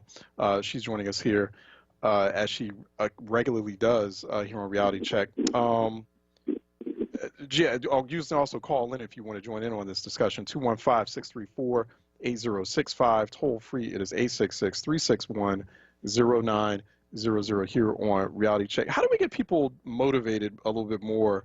How do we push back against this lesser of two evils conversation, when it comes to the presidential election? I know you have this conversation regularly. I have this conversation regularly. I have it on this program. It's not that I'm like stumping for Biden. It's just that I'm like, hey, listen, Lucifer is currently in charge of the White House. I want to fix that problem. Darth Vader's in the White House. Like, who wouldn't want to get him out of there, right? And that's just kind of the way I look at it. But that keeps coming up, like we saw, I think it was earlier this week, Chance the Rapper out of Chicago getting excessively lampooned for, he was literally under the assumption that Kanye West was real. Even I knew that Kanye West, you notice we didn't even talk about it here on Reality Check. Because it's like, why? Why am I going? I mean, now, this is the first time after weeks that announcement came out. Kanye West was saying, yeah, I'm going to run for president. Like, really, fam? And Chance the Rapper actually took it seriously, but people widely lampooned him. But it just fed into, once again, that conversation about, oh, well, you know what, I'm not really into Biden. He's the lesser of two evils. I'm not just going to vote for the lesser of two evils. How do we punch back against that? To me, that is the same thing as white folks saying there's good people on both sides. If you got a Nazi or a white supremacist, but, against Joe Biden, I think for me what that really is somebody saying, I don't know what I'm talking about, and I'm just not going to vote anyway because I'm lazy, or I don't know how the process works, or I just want to be snarky and right in this moment. And I think for me, a lot of it is not about talking folks out of their stupidity. Like, you have the right in America to be stupid, and this is one of those populations and one of those conversations that leads to a dead end. If I do get into that, I like to get into specifics. Like, let's talk policy. We got one side Biden that is willing to start pushing for police reform at the federal level. We got the other one that's trying to label Black Lives Matter as a terrorist organization. Let's talk about COVID. We got black people on the front lines dying and losing their livelihoods and about to go homeless at the end of the month. Meanwhile, we got another party that's trying to put money in folks' pockets and keep them off the front lines, or at least get protection. So let's go down the line. Let's talk about the differences and then tell me again how both sides are the same. But I think, again, it comes back to, instead of this, I grew up with the tone that it is your responsibility and your duty to vote, and that people died for their right to vote. I'd be in the streets with other folks dying for their right to vote. And that tone, again, is correct and it's truthful, but it's not right for this moment. I think we need to incentivize people to come out to vote. So, again, it's for, you can think what you want all day about something, but folks will go do something if it'll make them happy, if it puts something in their pocket, if it does good for them, instead of feeling like you got to go stand in line for 4 hours to try and catch COVID and get nothing out of it. Again, let's rebrand it to make it competitions between cities. Let's do some TikTok challenges. Let's have some parties, COVID-safe parties over it, online Zoom things, whatever you got to do. But again, it's about incentivizing people that wouldn't otherwise come out instead of shaming them. I love to shame them all day if I got to, but it's not going to get them to the polls. We want to incentivize them to come out. And I just really want to see that tone to start mobilizing, and I want to see money and food and people behind that so that we can change what voting means. Like, instead of this big guilt trip where we lose at the end of the day, let's make it a show of love and power and community and interdependence and exchange, and keep that going, because that's what's going to get people out there. Yeah, yeah. Now, okay, so some people will say, okay, hey, Biden is that other presidential candidate who's like very different from the exact extreme opposite of Donald Trump, because, for example, he wants police reform, but then people are going to keep raising, and people do, the 1994 crime bill, and Biden's helping authoring that or pushing that through the Senate and pushing that into passage. And so how should the Biden campaign start to respond to that? I mean, and it seems like it hasn't still robustly or adequately responded to that enough to not so much to stop that conversation, because I think it's a fair conversation to have. You need to unpack the previous policy record or the past policy record of people who've been in politics for a long time. But they need to figure out a way to contain it. So that it doesn't depress voters, particularly black voters, who they are going to need heading into 2020. I think, that they can turn it into one of those jujitsu kind of moments where they use that momentum to actually bolster that campaign. They can say, you know what, we hear you. Here are the specific parts of that legislation that we screwed up on. Here's how we screwed up on them. Yeah. This is what we're going to do. We're going to change this piece. We're going to commute the sentences of the people that were unfairly arrested under this act. We're going to change this part so that we, make sure that this doesn't happen again. And then on day one, I'm going to sign an executive order called blah, blah, blah, the Anti-1994 Act, or whatever you want to call it, that amends these changes. So I think they need to take responsibility, not just ideologically, but very specifically, and then present very real legislation that changes that. Actually, what I think kind of needs to happen, because we can't trust white people to do that on their own, is that black groups need to put in the Reform the 1994 Reform Act together. Here, this is what we need to see from you, and if we see this from you, we can move forward. Yeah, let's talk more about that too. I think you're on the right path with that, the right direction with it. But that's definitely, I agree with that. That's something that they're going to have to take that conversation head on, and that's a way that they could do that. We've been talking with G.S. Potter, regular contributor here on WRD's Reality Check and contributing editor for the B Note, and she joins us by phone. Thanks so much, G.S. Always a pleasure talking with you. So great being here. You guys stay safe. All right, you do the same. Please stay safe. All right, let's take a break. When we come back on the other side, phone lines are open at 215-634-8065, toll free 866-361-0900 here on Reality Check. Also, we'll be headed into a citizen segment with our partners at Philadelphia Citizen. We have Philadelphia Citizen publisher Larry Platt is going to be joining us at the noon hour.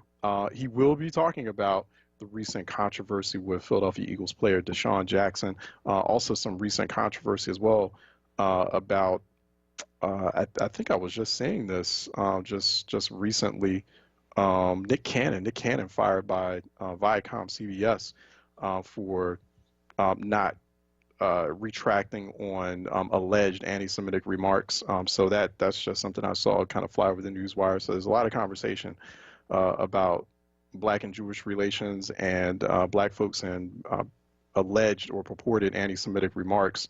So we've been seeing that in the news in recent days. Larry Platt had written about it in the Philadelphia Citizen and how we could kind of go about mending that relationship. So we're going to have a conversation about that in a few moments. Well, yeah, at the top of the 12 o'clock hour. But in the meantime, let's take a break. 215-634-8065, toll free 866-361-0900 here on Reality Check. Let's take a break and we'll be right back. Times are changing, and you deserve a system designed to grow your business. Meet Jaxcom, the new standard in business class voice. Only Jaxcom gives you the most features per dollar. Things like visual voicemail, call monitoring, advanced call queues, virtual assistant, plus a lot more. The stuff the other guys charge you extra for or don't have. Jaxcom proudly supports Black-owned businesses. Reference WORD for 20% off any plan. Jaxcom. Visit us online at jaxcom.net. That's JAXCOM.net. Support independent Black media and join the Forward movement now at 215-425-7875 or visit wordradio.com. Open calendar. What's my schedule looking like? Next Thursday, you will be caught in an emergency flash flood between Park and First Street. What? No, that doesn't work. I'm busy then. Decline. Decline. Floods don't exactly work around your schedule. Disasters don't plan ahead. But you can. It starts with talking to your loved ones about making an emergency plan. So don't wait, communicate. Visit readypa.org. Brought to you by readypa.org, FEMA, and the Ad Council.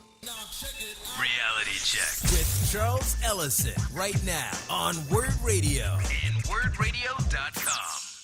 All right, welcome back to Reality Check, 96.1 FM, 900 AM. I got a busy Wednesday, midweek edition. Phone lines are open, so let's get to them. Maurice out of North Philly is calling in for a Reality Check. Maurice, what's good? Yes, I was listening to your guest on, and I very much will welcome her to sit down with the policies. And let's go down with the policies that affect black people from 1863 up to now, 2020. Let's look at the meaningful policies that was changed. The last policy made a difference in 1968, the Housing Rights Bill. So I welcome her when she said she can sit down. Let's go through the policies that Democrats did. I welcome that. Secondly, this false relationship or this false narrative that the blacks and the Jews have a relationship, that's wrong. Did the Jews do some things with the black community? Sure they did. But the problem is the white Jewish males do not want to face up to what they did to black people, from financing the slave trade, financing slave ships, building Wall Street with the slaves, building Black Friday off the slaves, until they want to get away with that white supremacy they've been putting on black people. And the truth is finally coming out. That's the problem. Our preachers been preaching this, that the black people have been the chosen people for 100 years in them churches. So all of a sudden now, the Jews act like they don't know. They took our birthright and made it their religion and their politics. So if you look at the history, I mean, the original Jews were, and I think even the Jews that are being referenced in the Bible, I mean, those are African Jews. You know, so we can. That's obviously gets into like a larger historical conversation, but you know, just to your point, as far as like that history that's being taught in the churches, and then sort of these impressions that we have in our minds of, okay, well, what did those Jews look like back then? The Jews who were persecuted by the Egyptians, okay, right? You know, who were those Jews? What did they look like? It's the same debate. It's the same debate over Jesus. Jesus was not white. He was not a white, and anybody who is going to any black church, if there's a black church, I hope there's not, but any black church that's still out there that's got images of white Jesus on their walls, like, y'all need to strip them down like immediately. So, because I mean, I've seen original thousands of years artwork at Jesus's tomb, and it's not some white blonde haired dude. Like, so I mean, the history is settled on that. But go, I'm sorry, Maurice, I didn't mean to throw you off. Real quick, finish up. No, my question is, if we know what Semitic means, Semites are, why are we allowing them to change the narrative to anti-Semitic? And it's a hypocritical of the Eagles owner who colluded against Colin Kaepernick, who denied his players, if he's fighting oppression, he denied his players from kneeling, protesting against oppression and police brutality. This same Eagles owner. But now today he want to punish Deshaun Jackson for being this anti-Semitic. I'm going to say this. And maybe it's not the most popular opinion. This is just common sense, Maurice.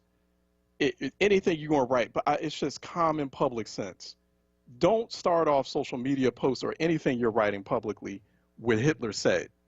That's just not the sharpest tool in the shed moment for Deshaun Jackson. It was stupid. That's just things you don't do. Who does that? Like, who does that? Like, you know what I mean? You don't go around just casually quoting Hitler. I mean, Hitler was responsible for not only the extermination of 6-7 million Jews, but the extermination of a lot of other folks that he was about to exterminate, was making plans to exterminate us too. So, like, it's just that's just things you should not do. Like, people should know better. I just full stop on that. So, Maurice, let me go move on this. Let me go to, because we got a lot of calls, but I appreciate you, though, Maurice, for calling in. Lamar out of Camden, who's calling in for a reality check. Lamar. Good morning, Charles. How you doing? Hey, good afternoon, rather. All right. I started listening to your show more often. Great topics, and I don't even know where to start. But let me start with the schools. Even in New Jersey, I visited my son's school, and the bathroom reeks of urine. Yeah. And it's like, if you can't even get that taken care of, and you Yes. don't have full-time nurse, you don't have Yes. full-time janitors, and even in my organization of being a Mason, they're now requiring us to get a certified antibacterial company in order to scrub every time we're going to have Masonic meetings. Yeah. So if we as an organization is going to require that, and the schools with their budget issues, and I always question the fact that you can't even get asbestos out, but you want to in bathrooms, but you want to deal with this COVID thing. I think that is not very a smart thing to do. Yes, there are certain things that just cannot be taught through video, especially at a young age, because that's that fundamental part. But I think that's where we as parents need to step up our game and step up our knowledge and educate our kids as best as we can, and have the school as a support, because it's definitely a time, and I don't want my kids being used as a guinea pig. Yeah. On the second issue, when you're talking about the politicians, Democrats talking to the blacks, talking to the Hispanics, and this is the Democrats' fault. And I wish she would be hired by every candidate, because I'm tired of hearing the white middle class as your constituents that you always seek in for 9 months out of the election cycle, and then you come to us the last week before election, and then want to talk about black issues. Yeah. You know, it gets very tiring. I'm tired of being a political sharecropper for the Democratic Party, because even when Biden talked about his great job plan, you clearly just talk about this. When he talks about apprenticeships, even in Philadelphia, where does apprenticeships go for our community? Yeah. We don't get raised up to the journeymen and things of this nature, because it's blocked out. So even in those great plans, it sounds aspirational, but he's talking to a certain audience. And Democrats will continue to lose some of these races until they're not afraid to talk about black people, not afraid to talk about anti-immigration, not afraid to say that, hey, if you're going to be a police officer and you're going to abuse your power, you need to lose your job, instead of trying to seek the FOP endorsement. Yeah. So I just sit back and let you, but that was a great host talking about the things that both the brown and the black community need. Yeah, no, I appreciate that, Lamar. I appreciate it. No, that's you hit some strong points there. Yeah, Democrats are going to have to, while still say this is like that big moment where we got to like blow the Death Star up, because it's right there, it's hovering above the planet, and it's about to blow it up. If Donald Trump gets a second term and Republicans maintain their grip on the Senate, it is all over. You think it's over now. Wait till this cat gets a second term. Like, that cannot happen. It is right, straight up life and death, as unlike any other presidential election in U.S. history. And it's not just life and death it's life and death for the planet. And but to your point, Lamar, Democrats they're going to have to step up on a number of levels. But we'll continue to talk about that. Let me go to Antoinette out of Southwest, who's calling in for a reality check. Antoinette. How you doing, Brother Ellison? How you doing, Sister Antoinette? How you doing? Good to hear from you. Oh, I'm hanging in there. I was trying to get in to my dream team. This was I call you and Dr. Potter. Okay, thank you. Yeah, I know Dr. Potter probably heard that, and she's getting the tickles. Yeah, thank you. Yeah, because I call you all my favorite dream team, because you're a favorite. You all just the perfect team.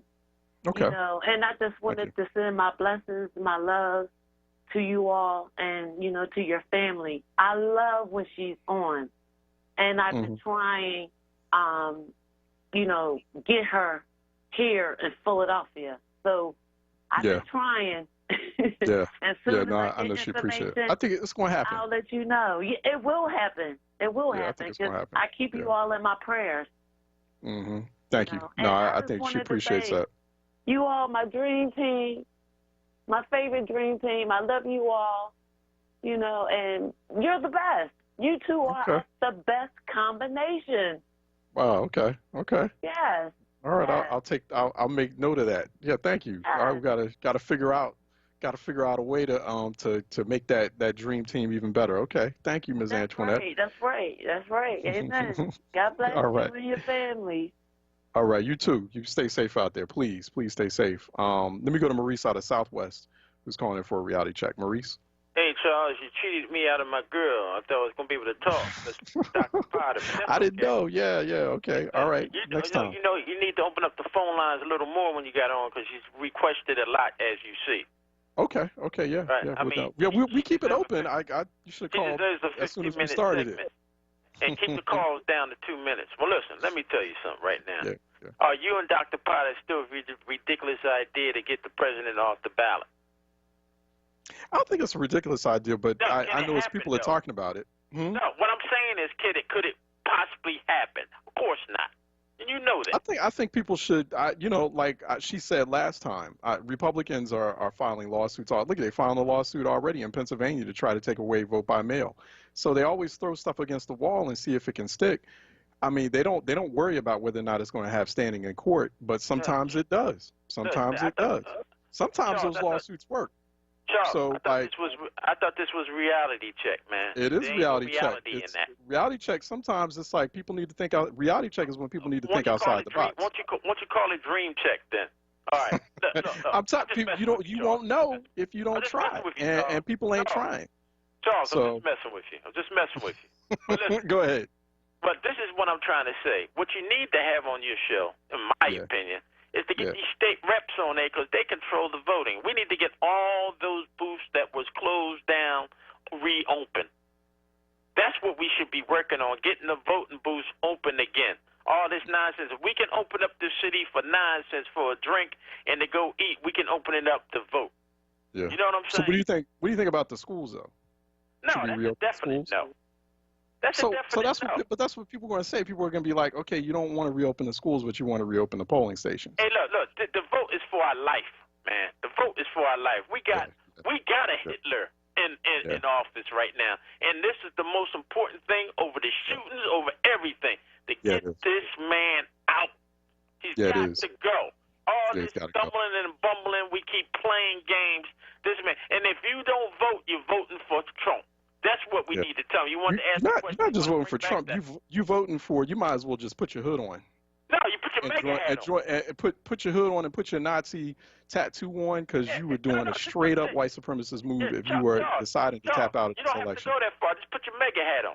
No, I'm going that far. Like it is this whole thing about I'm not voting. It's a straight up. It is even black folks saying I'm not voting. I ain't voting. Oh, okay. Well, that's a straight up racist move. It is the most white supremacist thing that people can do. I'm going that far because it's that kind of election, and people need to cut it out and trying to be cute and contrarian. No, get your butt out and vote.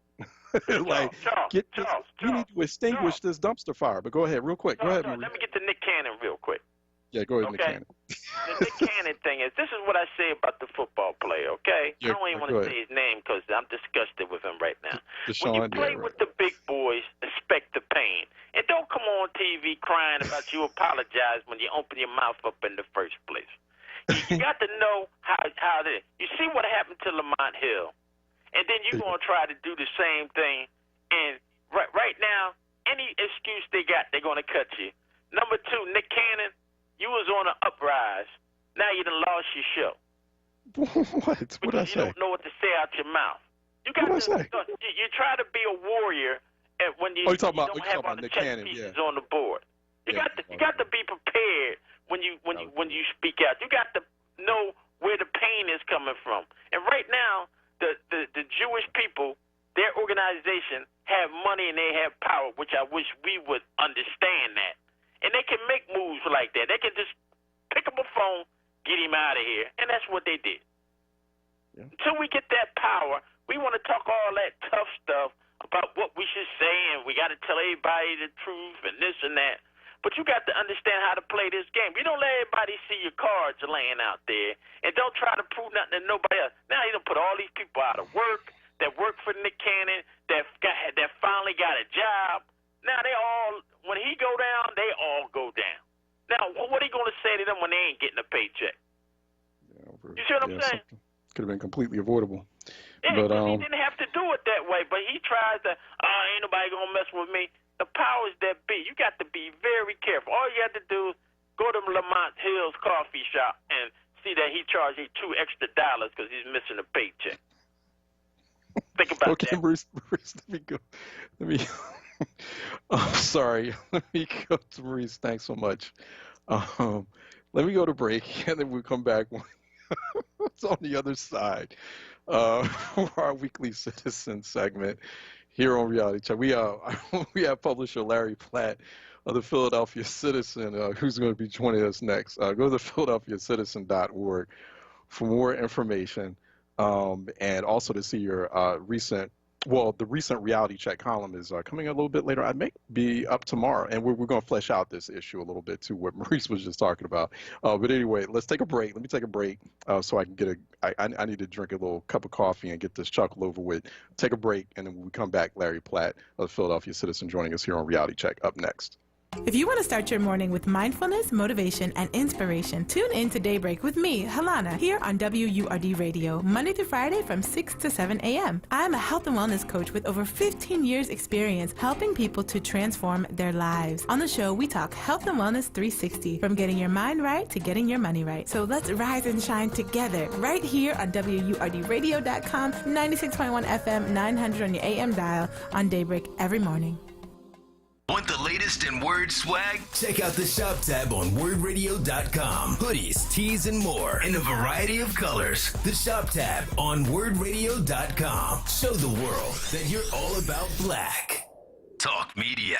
Listen to Laborers Live. We created the weekend. We created the 40-hour work week. We just want enough to feed our family, be able to send our children to college, and let our next generation do better than we did. To people that might have forgot how important unionism is in a country like the United States. People now infringing on our 8-hour workday, trying to work people more than 8 hours without overtime, trying to work people without benefits. In the long run, everybody's getting a fat paycheck except the worker. So this is really a wake-up call for America. The struggle is continuous. Tune in to Laborers Live every Friday from 4 to 5 p.m. Sponsored by LESIT, the Laborers Employers Cooperation Education Trust of the Laborers District Council of Philadelphia and vicinity. Local 332, Sam Staten Jr. Business Manager. Local 57, Esteban Vera Business Manager. Local 135, Dan Woodall Jr. Business Manager. Local 413, James Harper Jr. Business Manager. The Laborers District Council, Ryan Boyer Business Manager, and Tony Staten, Executive Director of LESIT. Lifting every voice till earth and heaven ring. This is Word Radio, 96.1 FM and 900 AM WURD Philadelphia. Black Talk Media. Reality Check with Charles Ellison right now on Word Radio and WordRadio.com.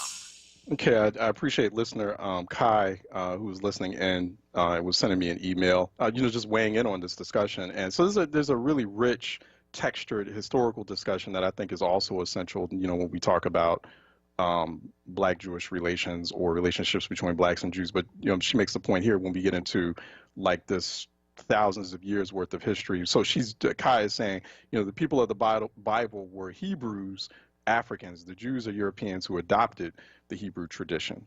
They are not the same people. The places in the Bible were on the African continent, which includes the Arab Peninsula, that has conveniently been erased from most maps since the 1960s. I have geography books on the continents my mom bought me in the early 60s. The one on Africa includes the peninsula where Palestine/Israel is located. The term Middle East, as she quotes it, is a political designation adopted after the Six-Day War to divorce Israel from Africa. On what continent is the so-called Middle East? Africa. So that's Kai, who sent an email. Appreciate the email, Kai. So I think there's an opportunity here too, and I'm going to do this because I love, and I don't do it enough on this program, I love getting into conversations about history. We did have Dr. LeGarrette King from the University of Missouri talking about Black history and the need for universal Black history curriculum. This is part of it. That's that discussion, is getting, unpacking it. Also understanding Black history is not just within 400 years in the United States. Black people didn't just come from mud. Black people came from thousands and thousands of years of rich Black history. And I think it's time for like a rebirth of that conversation. I don't know what happened to it. I know as I was growing up in the 80s and 90s, that was kind of a common thing, at least in my household, my block. there was a lot of Black history and Black history beyond the United States instruction and curriculum and books. You had those books in the house, so I could walk into many a household of my friends at that time and buddies, and they would have, like, you know, Ivan Van Sertima and Chancellor Williams up on their bookcases. Like, it was like a common thing. We got out of that, and but I think it's a useful kind of conversation to get into that history. You know, and so I appreciate Kai for sending that email and just encouraging that discussion. So I think, you know, we have to find some intentional ways to have those kinds of discussions and to just learn a little bit more of the history, because it's a lot there. There's a lot of history as far as the history of Black people in the United States, and there's a lot of history there as far as the Black diaspora and Black people before they were trapped and captured and brought to the United States, to the New World. And I think we need to talk about that history and appreciate that history more. And we will. We'll do some more of it. And I love that. So I appreciate that email, Kai. And so and there's a lot of controversy there, but I think it's a needed, essential conversation. And we have it a lot here on WURD. All right, let's head into our weekly citizen segment. Joining us now is the publisher of the Philadelphia Citizen. Fantastic online publication. Go to philadelphiacitizen.org, where you will occasionally find the reality check column. I think there's one coming up soon at the philadelphiacitizen.org. Larry Platt wrote some really insightful pieces and some searing pieces, controversial but needed, you know, entering to some needed discussion. One of them was about newsrooms and race. Newsrooms and race. That's one piece that he had written, and also wrote another piece about what recently happened in Philadelphia with the reaction to Philadelphia Eagles forward Deshaun Jackson. Oy vey, Deshaun. That was the title of that Philadelphia Citizen piece. Let's get into that discussion. Larry, how are you doing? Good, man. How are you, Charles? All right, good. So having a little bit of that discussion, I saw Viacom CBS also fired Nick Cannon. This has been another round of discussion about anti-Semitism and also about the relationship, the interface interaction between Black and Jewish communities. So what was your take in this piece? You're saying that there's an opportunity moment here for more constructive conversations between these two communities. Explain that. Talk a little bit about that. Yeah, I just think that the normal script of these things, whether it's Black-Jewish relations or just anyone who says something utterly offensive these days, there's a normal script that plays out that ends up with the offender being denounced, fired, disappeared. And what I'm wondering is if because we go from outrage du jour to outrage du jour, right? We go from one of these things to the other. If there's a smarter way of engaging these issues, and I think that the Philadelphia Jewish Federation showed an example here. Rather than calling for the Eagles to cut Deshaun Jackson, they talked to him, decided that he was misinformed, terribly misinformed, and offered to educate him and also to learn from him. And I think that in that model is something we all ought to take note of. That you don't get to reconciliation by just canceling people with whom you disagree or people who say things that are out of bounds of civil society. Yeah, it's a very interesting move. You know, so people looking at it as a learning moment, you know, or some sort of learning opportunity. Okay, you know, you have different groups. You have I'm forgetting his name, from the New England Patriots. You know, he's saying, hey, you know what? I want to personally take Deshaun to the Holocaust Museum in Washington, D.C. for him, which I've been to, and I've been to the original Holocaust Museum outside Tel Aviv and Israel. I've been to that personally. It was a long time ago, and I remember how I felt when that was the first time I was ever exposed to something like that, and I was young. I was about 19 or 20, and it really does a number on you. If it doesn't, you you can't be human. It's just as simple as that. And so, and then hey, and then we'll go across the street to the National African American Museum or History Museum. So is it that simple, Larry? Right. So I saw there was a Pew Research survey that was done in January of this year before the pandemic hit, and I did not realize this. I didn't know this until I looked at this Pew survey. Just 39% of Black respondents surveyed in this Pew Research thing knew that the Holocaust happened between 1930 and 1950. That's the kind of time range that Pew Research gives. Just 39% of Black respondents said ghettos were parts of town where Jews were forced to live. And 27%, only 27%, under 37% knew that about 6 million Jews were killed in the Holocaust. That's compared to 51% of whites, 70% of whites on the ghetto question, and 78% of whites on the time range question. There's some real big education gap here when it comes to knowing about Jewish history or oppression that Jewish populations have gone through.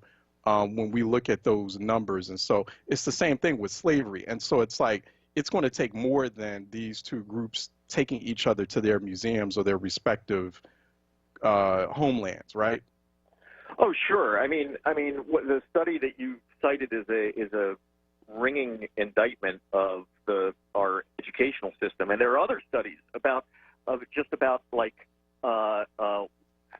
what Americans don't know about their own history, about their civics, about the Constitution. It's stunning what we don't know. But the point about the museums, and I made an offer to rent a bus and take Deshaun and Black leaders and Jewish leaders from Philadelphia's Civic Society to both museums. And Michael Eric Dyson agreed to meet us there. Of course, neither museum is open right now, so right. You got to wait anytime soon. But, this is a post-pandemic exercise, right? Exactly. But the reason is that I think you get to a place of mutual understanding through storytelling. Storytelling is the ultimate way to engender empathy. And my racial consciousness would not be what it is had I not read Their Eyes Were Watching God when I was in college, because it took me somewhere. Or more recently, Isabel Wilkerson's Warmth of Other Suns, which is one of the if you're white and you want to know about America's history with race in the 20th century, you got to read that book. And what it does is it makes you more empathetic, more understanding. And I think that's where we have to go, instead of just, you said something out of bounds, you get out of here, right? Because that's you might win an isolated argument, but we're all going to lose the larger war, which is the goal is to get to some place of harmony and mutual trust. Let me ask you this, Larry, because it's amazing too. It sometimes stuns me, surprises me, and sometimes it doesn't. Just being a part of this conversation for many years, and just a point of disclaimer here for me. I was I'm an alum to a Black Jewish relations program, like one of the original ones. Former and the late Congressman Bill Gray founded it. Oh yeah, Operation Understanding. So I got that opportunity to go on that trip. I was one of like those very few Black and Jewish high school students from Philly who got all expenses paid trip to West Africa and Israel, and then we were all together, 12 of us for a whole summer unpacking this. And there's still a lot of those conversations I rely on today to inform this conversation. But it's always a very sensitive conversation. Why give Deshaun Jackson that kind of opening, that kind of opportunity for a learning moment? But we weren't doing this with Mark Lamont Hill, with Tamika Mallory. We didn't do it with Ilhan Omar. It just seemed like they either got immediately canceled and they're not athletes. I mean, these are like major Black public intellectuals, and it just seemed like they got no kind of leniency the way that, in a way, Deshaun Jackson got, because it's not like there was an offer of, hey, let's have a conversation, let's take you to the museum. But these were recent too, and these guys didn't get that same kind of treatment. What happened there? Why is that?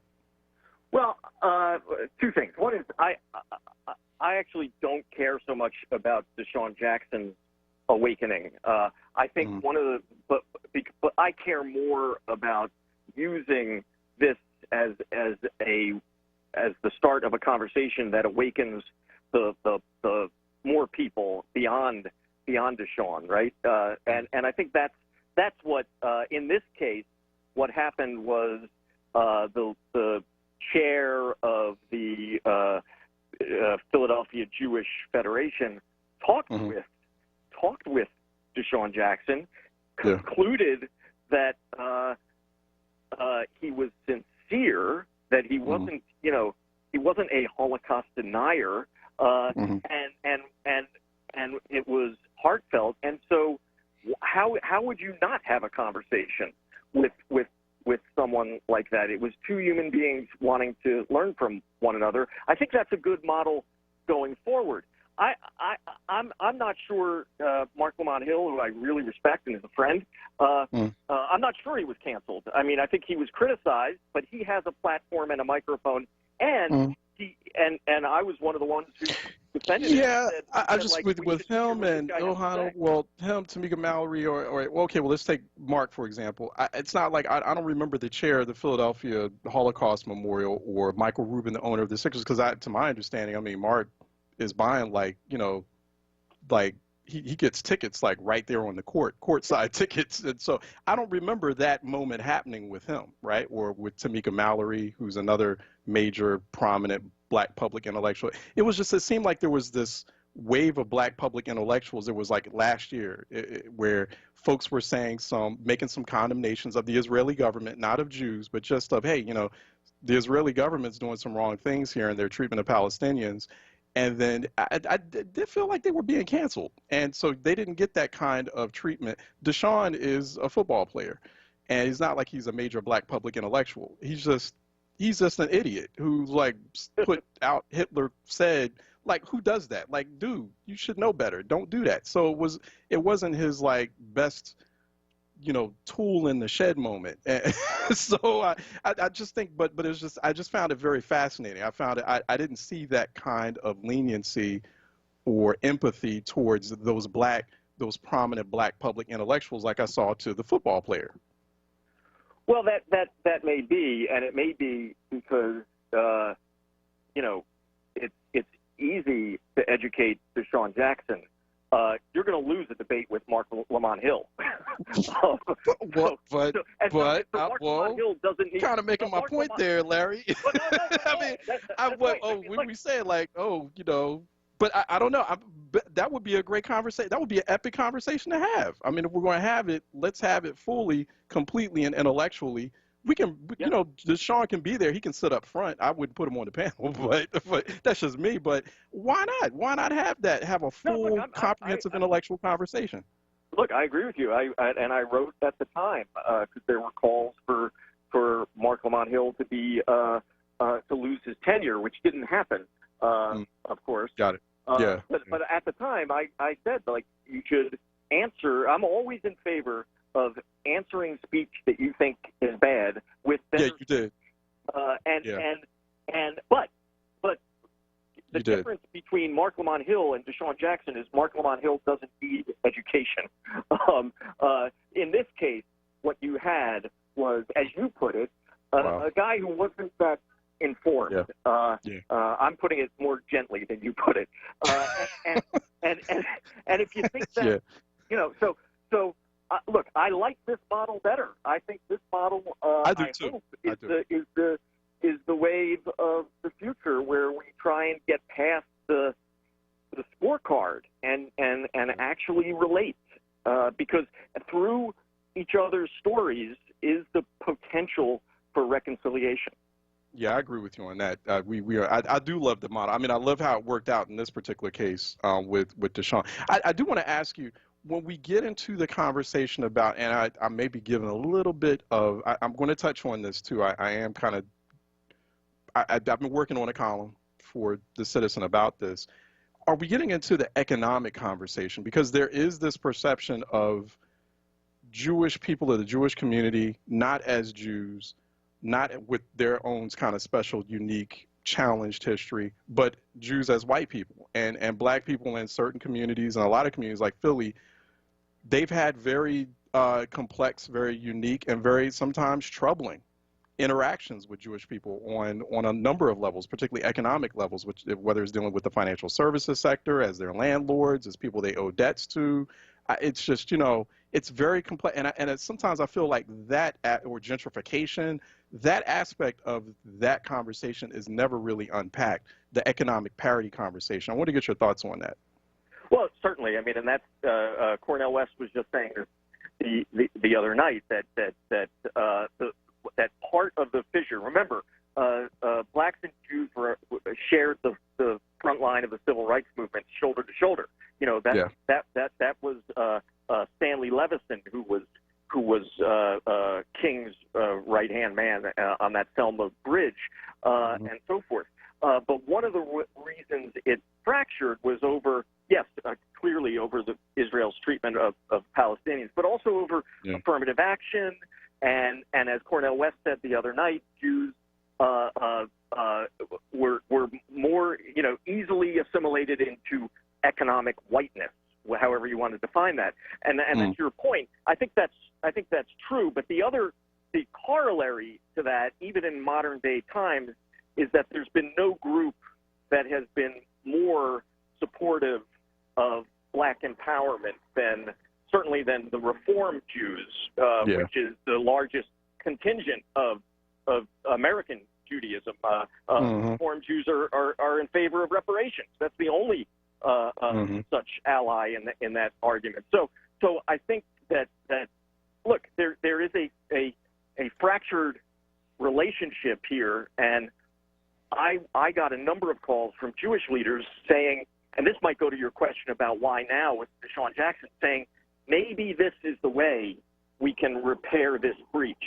It's not about, wanting to save Deshaun, and it's not about we need this wide receiver, although we do. We do. It's really about, is this an opportunity for repairing the breach between blacks and Jews? Because politically, that is a powerful alliance.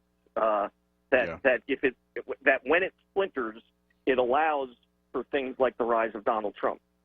It does. You and I are both in agreement on that, and it's one of those political alliances. It has to be mended. It's so crucial, particularly heading into an election like this, the 2020 election. The fascinating conversation, Larry. I'm saddened that I got to let you go, so we got to do a part two. We got to do a part. And I've had this conversation on occasion with Batya Unsargon of the Forward, the opinion editor at the Forward magazine. She's come on, and we talked about, and she's invited me. Well, now it's going to have to be post-pandemic to come up to New York and have some conversations with her at some college classes that she was going to teach about this specific topic. And it's fascinating, and it's definitely something that needs to be constantly addressed. We've been talking with Larry Platt, publisher of the Philadelphia Citizen. Go to philadelphiacitizen.org for more information and read his latest. We didn't get a chance to talk about the newsrooms and race. I want to talk with you about that, Larry. Maybe we get you back next week. I don't know, so we can talk about that. Yeah, absolutely. So we spent a lot of time on your other piece, Oy vey, Deshaun. Check it out. I do recommend people read it, thephiladelphiacitizen.org, and check out his other piece of newsrooms and race.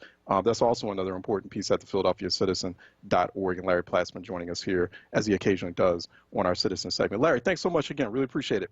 Always great to talk to you, Charles. Thanks. Same here. All right. I know people have thoughts on that. I see some thoughts from some folks. I appreciate you, Raphael Suleiman. I'm not ignoring you. I do see you're throwing out a lot of. Raphael Suleiman you should just take some of these notes you're writing in the Facebook comment section, and you should just make a blog out of it, like straight up. Like, don't just leave it to the Facebook comment gods to take advantage of that. Like, make some blogs out of that, son. But yeah, Raphael Suleiman, I see you throwing in some history lessons. I appreciate that. Some history lessons on Judaism, that's important, and also weighing in on that discussion that we just had with Larry Platt a moment ago. So Raphael, so the Eagles need Deshaun Jackson's skill set of being a wide receiver. That's why he got a pass. So Raphael, so making my point exactly. So interesting. We'll continue to have this conversation here on Reality Check. Let's take a break, and when we come back on the other side, we bring on Heather Hiles for our regular livelihood segment coming up next here on Reality Check 96.1 FM, 900 AM, wordradio.com, Word TV, Word app. Stay tuned. We'll be right back. Weather and traffic to keep you informed for your drive home in the happy hour with Sincerely Sarita, Monday through Thursday 4 till 7 p.m. right here on Word Radio 96.1 FM and 900 AM WURD. Word Radio 96.1 FM and 900 AM WURD. Need a new mattress? Stop by to see Julian, the Mattress Man, located at 7421 Stenton Avenue. You deal directly with the owner, Julian, to ensure the best prices on name brand mattresses like Sealy, Posturepedic. Call 215-424-5550. That's 215-424-5550. Reality Check with Charles Ellison right now on Word Radio and wordradio.com. All right, welcome back to Reality Check. We're waiting on Heather Hiles. Heather Hiles going to be joining us very shortly, our regular contributor here on Reality Check for our livelihood segment. She is on. Go to @Heather Hiles, Hiles on Twitter. And you can also engage her on LinkedIn. LinkedIn, for those of you who use, I don't use LinkedIn enough, so I have to catch up on my. I am on LinkedIn.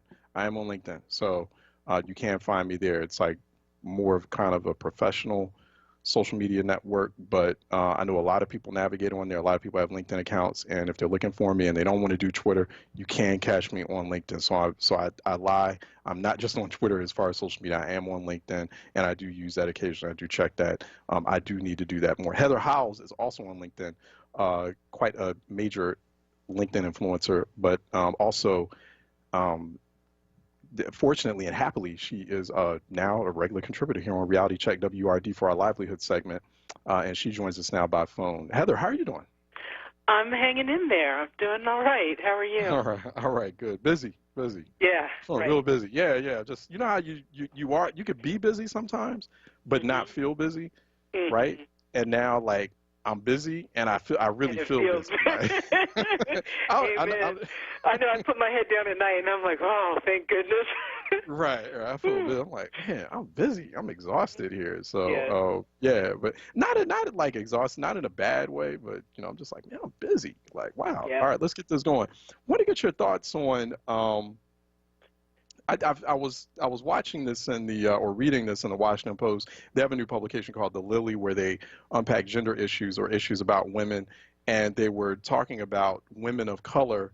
They had conversations with 20 former staffers who were women of color who were in top national feminist organizations. And we happen to have this big conversation about the Me Too movement and cancel culture, et cetera, and it taps into really uncomfortable conversations about gender. But there's that other uncomfortable conversation, and now more of that's coming out in this Black Lives Matter moment, about how white women treat women of color. I want to get your thoughts on that, especially as someone who's worked in those spaces, worked at the top level of those spaces. And there's a reckoning, I feel like, that's happening. I mean, we've been talking about that, you and I, over the past several weeks, and there is a reckoning happening in the nonprofit space with respect to this, too. Indeed, there is. And it is, I think that I'm not sure why it is surprising to some that racism shows its head in all aspects, all sectors of work and society. I would say, I think sometimes organizations can think that they're immune, like feminist organizations. They think they're post racism, and that's just not a reality. You can hear and you read from those black women. It's not a reality. And I remember I used to be on the board of directors of an organization called the National Center for Lesbian Rights, based in San Francisco. And our executive director, who is a white woman, would say, look, the canary in the coal mine are black lesbians. And when they're handled and they're getting paid equitably and they have every single right that we all, every one of us shares, then everybody will be good, because they really are the litmus test. And I think in this country, and I can't speak for others because this is the one I know, that's real. Yeah. I see it, unfortunately I'm seeing it in a lot of what's playing out between black men and black women, and the opportunities and advantages that are readily thrown at men, and kind of women are being bypassed in a lot of areas. But that's a different topic. But I'm also seeing within organizations that pride themselves on being forward-thinking and progressive, a lot of disempowering black women and not really letting them be actualized and show all their stuff. What I've seen in a lot of nonprofits that have become large scale and are very successful and led by white women is that oftentimes there's a phenomenon where they are threatened by the intellect and the ability of black women within their organizations. Yeah. And a lot of times this society is so used to extracting from us, from taking our best of culture and our best of our intelligence and our capabilities and our best of labor, and extracting that, but they make the real money on it, and they get the recognition for it.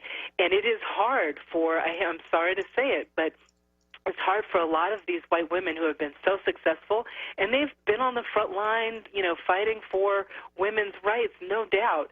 But a lot of times there's been a black woman who has helped them with the strategic thinking, with the operations, with the execution, but without giving them credit. And it's painful to say and to it's a lived experience, but it's true. It's true. Yeah. Yeah. I see, black women, because people understand, black women are the black community's secret weapon, right? Yes. That's black women are the nuclear missile of the black community. Like, I really, you know what I mean? In a good way, in a positive way. I said it. Black women are so, we see it in the way, like, the black women who raised us, that we grew up with, in the way that they run their households or manage their households, how resilient they are already, right? And, but then how versatile and creative. They are just natural, outside of the box thinkers. And organizations on the quiet tip have realized this for generations, for decades. They've realized this since the plantation days. That's right. And right. So, we were their nursemaids, and we were nursing their kids, and picking the crops, and raising their families, and then the housekeepers, the domestics, who are doing that, taking care of white families, everything for them, and then taking care of and being the matriarchs for their communities, and their families. Right. It's the stories, like my grandmother, who partly raised me in Philadelphia, told me of being a domestic, working her way up south. Up north, working her way up north from the south, being a domestic to white people, and white people, and some white people in Philadelphia and places like Bryn Mawr, and how she keeping their whole households afloat. Like, their households would crumble without me. Like, and that's right. And, that's right. And, she did a in a couple of instances, she actually did a solid, for some that was one restaurant in Philly that shouldn't have had black people working in it, cooking the food in the back end, but she cooked the food so well, they were like, "Yo, we need you." Come on to, but don't tell nobody, but we need you. Don't tell nobody. Yeah, it's one of those, one of those Italian restaurants. Don't tell nobody, but that's the whole thing. This whole country, the whole economy was built on free or significantly reduced labor that we were providing. And so they're still trying to figure out, how do we all make money unless we have indentured servants of some kind to do all the labor, but not take part in the wealth creation, not get their fair share.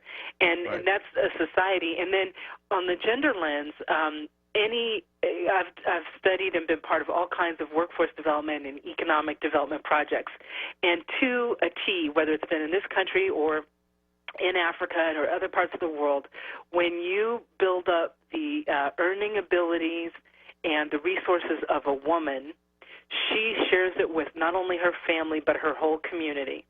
Mm-hmm. And when you do that, unfortunately, when they have started with doing that with men first, it kind of didn't translate. It didn't trickle down to everybody else. It didn't get shared in the same way. And I mean, I hate to report that, but that's just even the Gates Foundation, with all the economic development work they did in Africa, at the board of the company that I've been on, we found the same thing, that if we brought the resources to these African women who are like selling corn on the street, we got them better skills and better jobs, we'd give them a big bag of rice, at the end of the week. They'd share with the whole village. And the first thing they would do when they started making money was get their kids in school.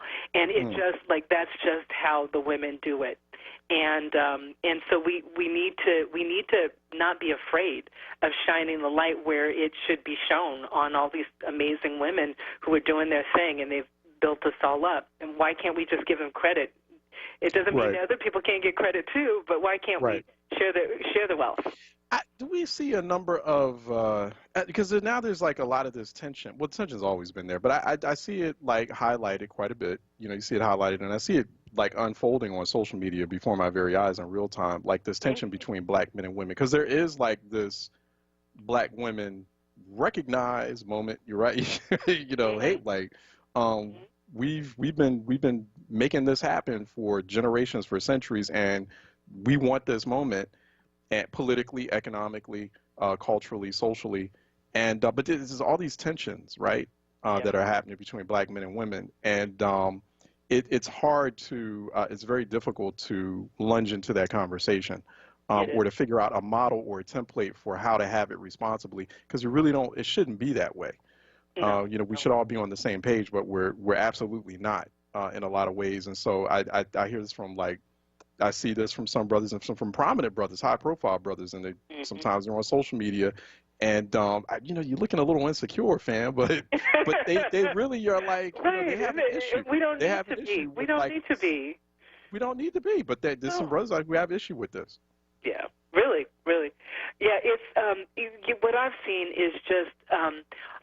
Especially in the financial world right now, there are a lot of white venture capitalists and others who are feeling pressured to bring black people into the fold.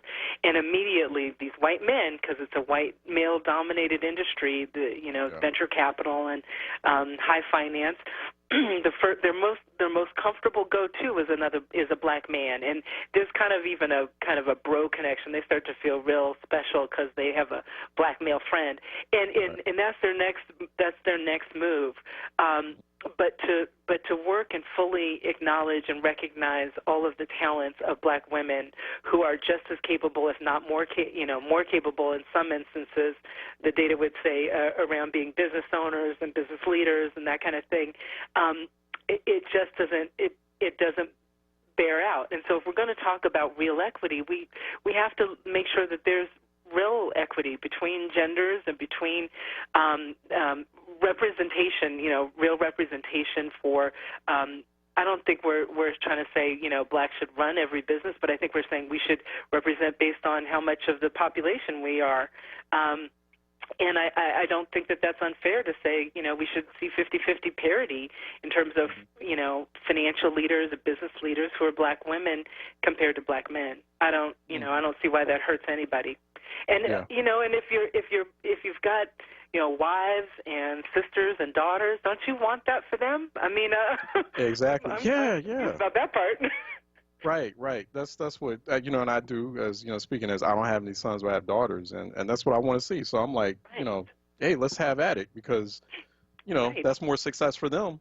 And then as I get up there in age, everything's good. Like there's less for me to worry about. They can take care of me. So I want this to work out, right? Yes, exactly. That's what I'm saying. I'm like, why would you be against that? And the problem, I think, is that we have a problem as a society, as black Americans, of being crabs in the barrel and fighting over the little crumbs that we think is all we can get from from the majority in this society. And I think we need to rethink, we need to change our mindsets to think it's not about a zero-sum game, you or me, Charles. It's about we both belong at the table.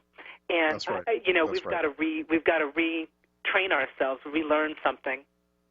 Yeah, you're absolutely right about that. Heather, I did want to get into a conversation. I got you for several more minutes about, and I'm switching gears here, and people are like, no, don't do that, because I think that conversation, that part of it was very fascinating, and it's another part too. I'm gonna have to rain check it again.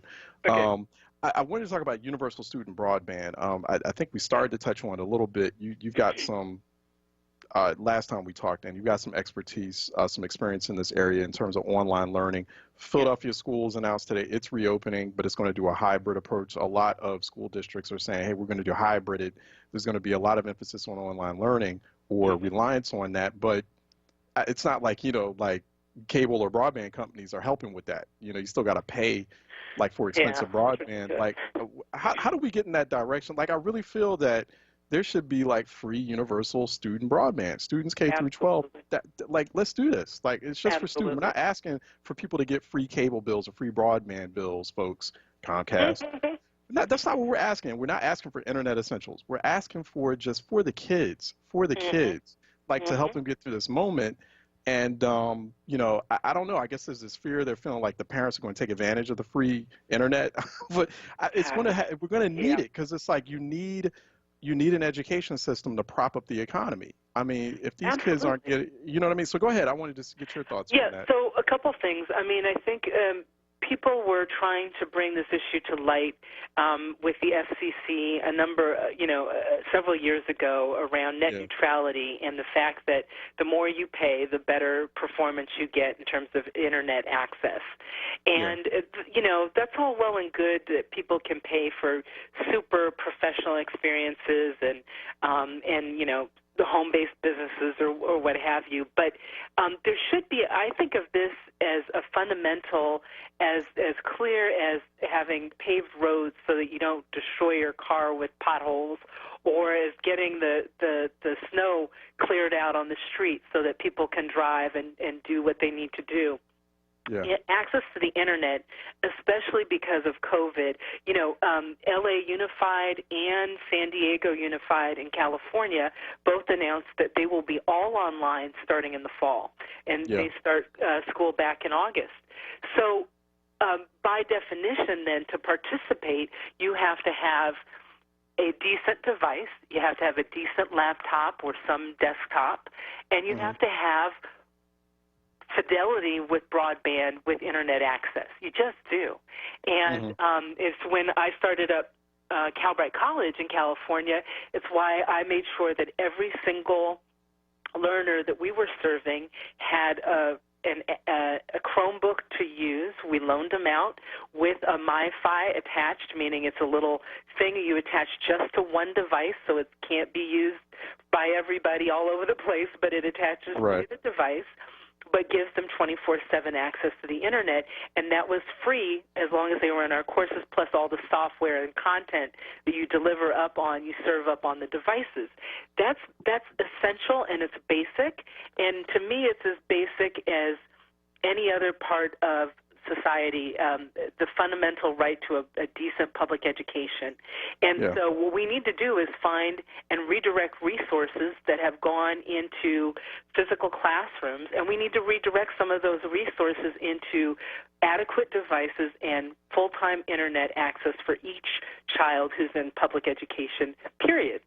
I mean, it's just that simple. And having been a school board commissioner in San Francisco Unified School District, and then having run a college, I can tell you there is the money. It's a matter of deciding how you deploy and spend your money.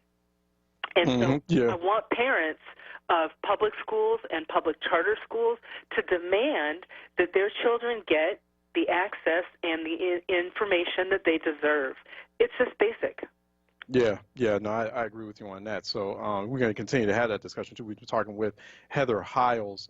Heather Hiles, our regular contributor here for our weekly livelihood segment on Reality Check WRD. She's also founder, CEO at Eminent Equity. You can find her on LinkedIn, also at Heather Hiles on Twitter, on social media, where she's engaged, and she's engaged here with us each week at this time on Reality Check WRD. Heather, looking forward to the next conversation. Very, very fascinating stuff. So, and they're always too short, but that's okay. We got you next week. We'll get you next week.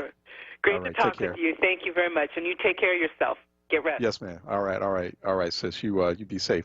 Okay, let's take a break, and then when we come back on the other side, phone lines are open at 215-634-8065, toll free 866-361-0900 here on Reality Check. Latifah Pringle on Facebook Live. She's asking what was the name and the website for the last guest that just went off the air. That was Larry Platt, publisher of the Philadelphia Citizen, thephiladelphiacitizen.org. Great online publication. It's Philly-based. I write for it. Try to get on there every week. But the PhiladelphiaCitizen.org is a great alternative to some other publications we know about out there. But the PhiladelphiaCitizen.org for more there. So the whole range of views and perspective and reporting that's happening there. Some good positive reporting too coming out of the PhiladelphiaCitizen.org. And I like my editors over there. So far, so good. All right, let's take a break. 215-634-8065, 866-361-0900 here on Reality Check. Let's take a break and we'll be right back. JD's Auto Body and Painting is hiring talent for the following positions. Assembler, preferably 2 to 3 years experience, able to tear down and reassemble all make and model cars. Painter, must have at least 5 years overall painting experience, including experience in water-based paint and able to prep cars for paint jobs. Auto Body Technician, looking for an A or B technician, must have at least 5 years experience repairing cars. Please send your resume to JD's Auto Body and Painting at Comcast.net. That's JDS Auto Body and Painting at Comcast.net. Or call 215-848-5349 for more details. JD's Auto Body and Painting is an equal opportunity employer. Be heard. Want another way to join the conversation? Follow us on social media using the hashtag onWURD. Be heard. Stay connected to Word Radio. Independent Black Media. Word Radio Digital Tip of the Week with Stephanie Humphrey. I'm your Tech Life expert, Stephanie Humphrey, and this is your Word Digital Tip of the Week. Are you one of those folks that doesn't use your smartphone much because the screen is difficult to see? If you're having issues using your phone, you might be able to fix them. Find the settings on your smartphone. It's an icon that usually looks like a gear. Scroll until you see the word accessibility. Tap on that and you'll see a number of different settings you can change. You can make the words on the screen bigger, change the contrast so everything looks a little sharper, or enable spoken content so your phone will actually read the text on the screen to you. Ask someone to help you if you need it, but don't miss out on all the things you can do with your smartphone because you can't see it. Stay tuned to WURD for more tech tips and stay connected with us at wordradio.com. The Word Digital Tip of the Week is brought to you by Comcast NBC Universal. Reality Check with Charles Ellison right now on Word Radio and wordradio.com. All right, welcome back to Reality Check 96.1 FM, 900 AM, wordradio.com, Word TV, Word app, 215-634-8065, toll free. It is 866-361-0900 here on Reality Check, 215-634-8065. Also toll free, 866-361-0900 here on Reality Check. Once again, big political news coming out of Texas, out of Maine, also Alabama. In Alabama, U.S. Senator Jeff Sessions, also former disgraced Attorney General, he went down in flames. U.S. Attorney General Jeff Sessions lost his primary bid, his Republican primary bid in Alabama. So that's it. That's all she wrote. That is the end. That is the official end of Jeff Sessions' political life. Good riddance. So it's done. And so Jeff Sessions just wallowing in defeat and, yes, and depressed and reflecting on all the black people he unnecessarily victimized and hurt all those years. So, yes, there was well-deserved defeat of Jeff Sessions in Alabama, the Alabama Republican primary. So, doesn't matter much who the actual Republican nominee is for that U.S. Senate race, but they will go up against Doug Jones, current Democratic incumbent Doug Jones, who won his race back in 2017 due to black voters. Black voters in Alabama showed up in the 2017 U.S. Senate special election there in Alabama and helped Doug Jones rise to the top and win that race in 2017. I remember having epic debates with black folks. I was like, yo, Alabama's 40% black. There's like no reason, because people were ignoring that special Senate race in Alabama. And they were like, nah, Democrats not going to win it. There were black folks in voter mobilization and political strategy spaces were like, we ain't focused on that. I'm like, why y'all keep doing that in places like Alabama and Mississippi where there's like massive populations of black residents and also black voters, and you just keep ignoring them. But then you want to complain about these people who get voted into office, like, you know, low-key white supremacists like Jeff Sessions who get reelected over and over again, and you're not doing anything about it. And I just remember, you know, people were just, I remember calling, you know, having epic battles with some prominent folks on social media who were like, you know, it's not going to happen. And I'm like, well, it needs to happen. And it did happen. I'm glad it did happen. It was black voters. There's a lot of black women voters who came out in that election too. So let's see what they do in 2020. See if they can get Doug Jones reelected, because he didn't do a full 6-year Senate term. You know, but he needs to do his thing. He needs to act better and stop playing like these little balancing tricks between black voters and feeling like he needs white evangelical voters. You already know where white evangelical voters stand. So just like keep doing your thing and make sure you respond to your black constituency that got you elected in the first place and made an impossible election possible. 215-634-8065. 866-361-0900. Also in Texas, State Senator Royce West, black state senator, prominent black state senator out of the Texas legislature, lost his bid for the U.S. Senate Democratic nomination to go up against current Republican incumbent U.S. Senator John Cornyn. So he lost that race. He lost that to M.J. Hager, who's a former combat veteran, has no previous or prior political experience. That had become a very bloody race. West was raising a lot of money though, so not sure how Democrats are going, how those two will be able to unify and get Hager over the top, because Cornyn should go. But you know, we'll see what happens there. So that happened, and then Sarah Gideon, who is the Speaker of the Maine House of Representatives, won the Democratic nomination, and she will be taking on the infamous Susan Collins, the current incumbent Republican senator there in Maine. Let me go to Titan out of New Jersey, who's calling in for a reality check. Titan. Hey, Brother Charles, how you doing today, man? How you doing, brother? All right. I'm doing good, guys. I was calling to say I'm supporting what Deshaun Jackson did, even though the societal controllers of information want to make it look like he did something wrong. And he's just really saying he doesn't want to be a docile Negro anymore. He has a right to speak, and he does. Yeah, but be smart about that, though. I don't want to be a docile. I don't think anyone wants to be a docile Negro. If you don't want to be a docile Negro, then be smart. Don't be going on social media quoting Hitler. No one should be quoting Hitler. I mean, there's a better way to go about that. There's a better way to go about, and it's not even really, I mean, the quote he used is only purported to have been made by Hitler. Like, it's some conspiracy theory quote. And it's like, be factual, have your stuff correct. And if you're not going to be factual, you're not going to come correct, as they say, then just stay out of it. Don't say anything. You know what I'm saying? I'm not saying I'm not going to go with Deshaun Jackson's an anti-Semitic or anything. I'm just saying Deshaun Jackson was stupid for doing it. It was an idiotic move. And so, he's learned. He got slapped on the wrist. He shouldn't have done it. And I would advise other people, don't do it. Like, don't be quoting Hitler on social media. Hitler's the last person you want to be quoting. That's just like us going around. I'm going to quote Robert Lee on social media. But go ahead. Sorry. Go ahead, Titan.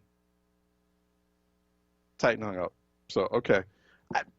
Just full stop. Like, you shouldn't. I don't know why folks are don't excuse him for quoting Hitler. Now, happy he kept his job. You know what I mean? And they were light on him. But I just don't think, I mean, it's if you're going to enter a space like that or a conversation like that, first of all, be factual. There's there's a new term that it's a smart term. It's a new term that's been used during this pandemic, and it's one of the reasons why we can't get through this pandemic. It's called infodemic. Infodemic. That's a new terminology. It's like it's finding its way into the dictionary. There's an infodemic going on. You know, like I got people already. I got one person on Facebook on the Facebook live stream talking about 5G. Like, y'all still on 5G? Like, there's no evidence to suggest that 5G is like this grand, vast, nefarious 5G radiation. Like, that's been completely disproven. Like, get off that. And it's funny. It's just like, you know, we're passing around. I mean, that's the real downside of the digital age that we live in now, because, you know, everyone's a professor and everyone is like a walking or, you know, thinks that they're a walking encyclopedia, and they're spewing out all this bad information. I mean, all this like just, and it's information that's like either ruining people's lives or it's endangering people's lives. It's straight up endangering people's lives. And it's just like, you know, my take on this, what Deshaun did, don't quote Hitler. Like, don't do it. You know, as much respect as folks have and I have for the minister, like, don't quote Hitler. Like, some people who are visible and you're like quoting, don't quote folks like that. And if you can't handle that conversation, you don't have any sort of knowledge base in that conversation. Like, I have knowledge base in that conversation. I've studied that, so I feel comfortable, you know, moving or navigating in it. I can have a conversation comfortably with Larry Platt about, you know, black communities and Jewish communities. Like, I have some knowledge, I have some expertise and experience in that space, so I can navigate in it a little bit. Am I going to start talking in a very expansive way about Judaism and about the Torah and no, like, I'm not, because I'm not comfortable. That's not my lane. I'll probably bring a rabbi on to talk about that, or some expert in Jewish history or Jewish religion to do that, you know, to have that conversation. You know what I'm saying? Just as an example, I'm saying, and it'll probably be like, I mean, if there was a conversation to have about, I don't know, Vikings. I don't know. I don't know much about Vikings other than like National Geographic or History Channel documentaries I've watched, right? And a few things I've read. But I'm not going to have a full-blown conversation about Vikings because it's not my space. But maybe that's a silly kind of comparison there. But I think it's a really important point to make. I do appreciate you making the point, Titan, on the surface about like, someone like Deshaun doesn't want to be a docile Negro. Okay, well then, Deshaun, go get tutored. Straight, you got money to go get tutored. Go get someone to start giving you some history, some straight up history lessons, and like, you know, the first of all, you know, maybe the Holocaust, the history of the Third Reich, and how the Nazis and people like Adolf Hitler came to power. You know, or you know, call me, like I could be that tutor. Call me, I'll send in an invoice. And I could give you a straight up nice primer on World War II and the events from the 1920s that led into the 1930s, that led into the 1940s and the post-World War II world. I can probably teach a class on that subject because I've just read so extensively on that. I'm a World War II geek, and you know, anything you need to know about that history. So that's why I'm sensitive about it. I'm like, don't be quoting Hitler. Don't do that. Like, just pro tip to everyone out there and folks on Facebook, we're calling in, don't quote Hitler. Like, don't do it. I don't know how many times I have to say it. Like, just certain people, just don't quote them. It's not worth it. And it's stupid, and it's dangerous. It's just dangerous. And it's a lot, especially based on this Pew Research survey I saw back in January. It's a lot of us folks. It's some certain basic history. It's bad enough. You got a lot of us who don't know our own history and our own history in this country. And then so, you know, but basic history we should also know about, for example, you know, the number of Jews who were horrifically killed during the Holocaust. That's just basic history everyone should know, just like everyone should know the Holocaust that took place that victimized black people or victimized other populations throughout certain points in history. But only 27% of us know that happened. or know, you know, the exact amount that were killed. That's a problem. So, and then you get like knuckleheads going on Instagram or Twitter or whatever, quoting Hitler. Like, come on, you know, I just certain things, you know, it's just one of those like rule number like 199. Don't quote Hitler on social media. Like, I don't know how many times I have to say that. Anyway, let me go ahead and wrap this Wednesday midweek discussion edition here on Reality Check on WURD. We'll be back tomorrow. I hope we're back tomorrow, Thursday, at 10 a.m. sharp. It was very lively. I actually appreciated this edition. I appreciated the discussion. I do, Titan. Thanks so much for calling in. I appreciate you calling in. So I had to cut you off because, you know, we have to have that conversation. But I appreciate you calling in nevertheless and listening. Thanks to everyone on the Facebook live stream. There was a lot of activity there. I didn't get a chance to quote folks on the Facebook live stream, but I do appreciate people who have been watching in and listening in as well. We have the Black Women's Leadership Council coming up next for The Source here on WURD, so keep your radio dial locked in. Continue to go to thephiladelphiacitizen.org. I think the next Reality Check column should be coming up tomorrow at thephiladelphiacitizen.org. If it does, I will definitely let you know. Also go to WITF.org, right? WITF Public Radio in Harrisburg. I'll be moderating a panel tomorrow night at 7 on education. On education, we're going to be talking about some of these topics. WITF Public Radio has been partnering up here with Reality Check WURD, so they've invited me to moderate a series of toward racial justice conversations. So go to WITF.org, and you can watch that live on its YouTube channel at 7 p.m. tomorrow night. All right, I want to thank Troy Wilmore at the Board of Still. Thanks for his patience. And thank everyone else. Philly, in the meantime, stay smart. Please stay smart, stay sharp. And more importantly, please stay safe out there. Keep your kids safe. Have a great afternoon, great evening. I'll talk to you tomorrow, Thursday at 10.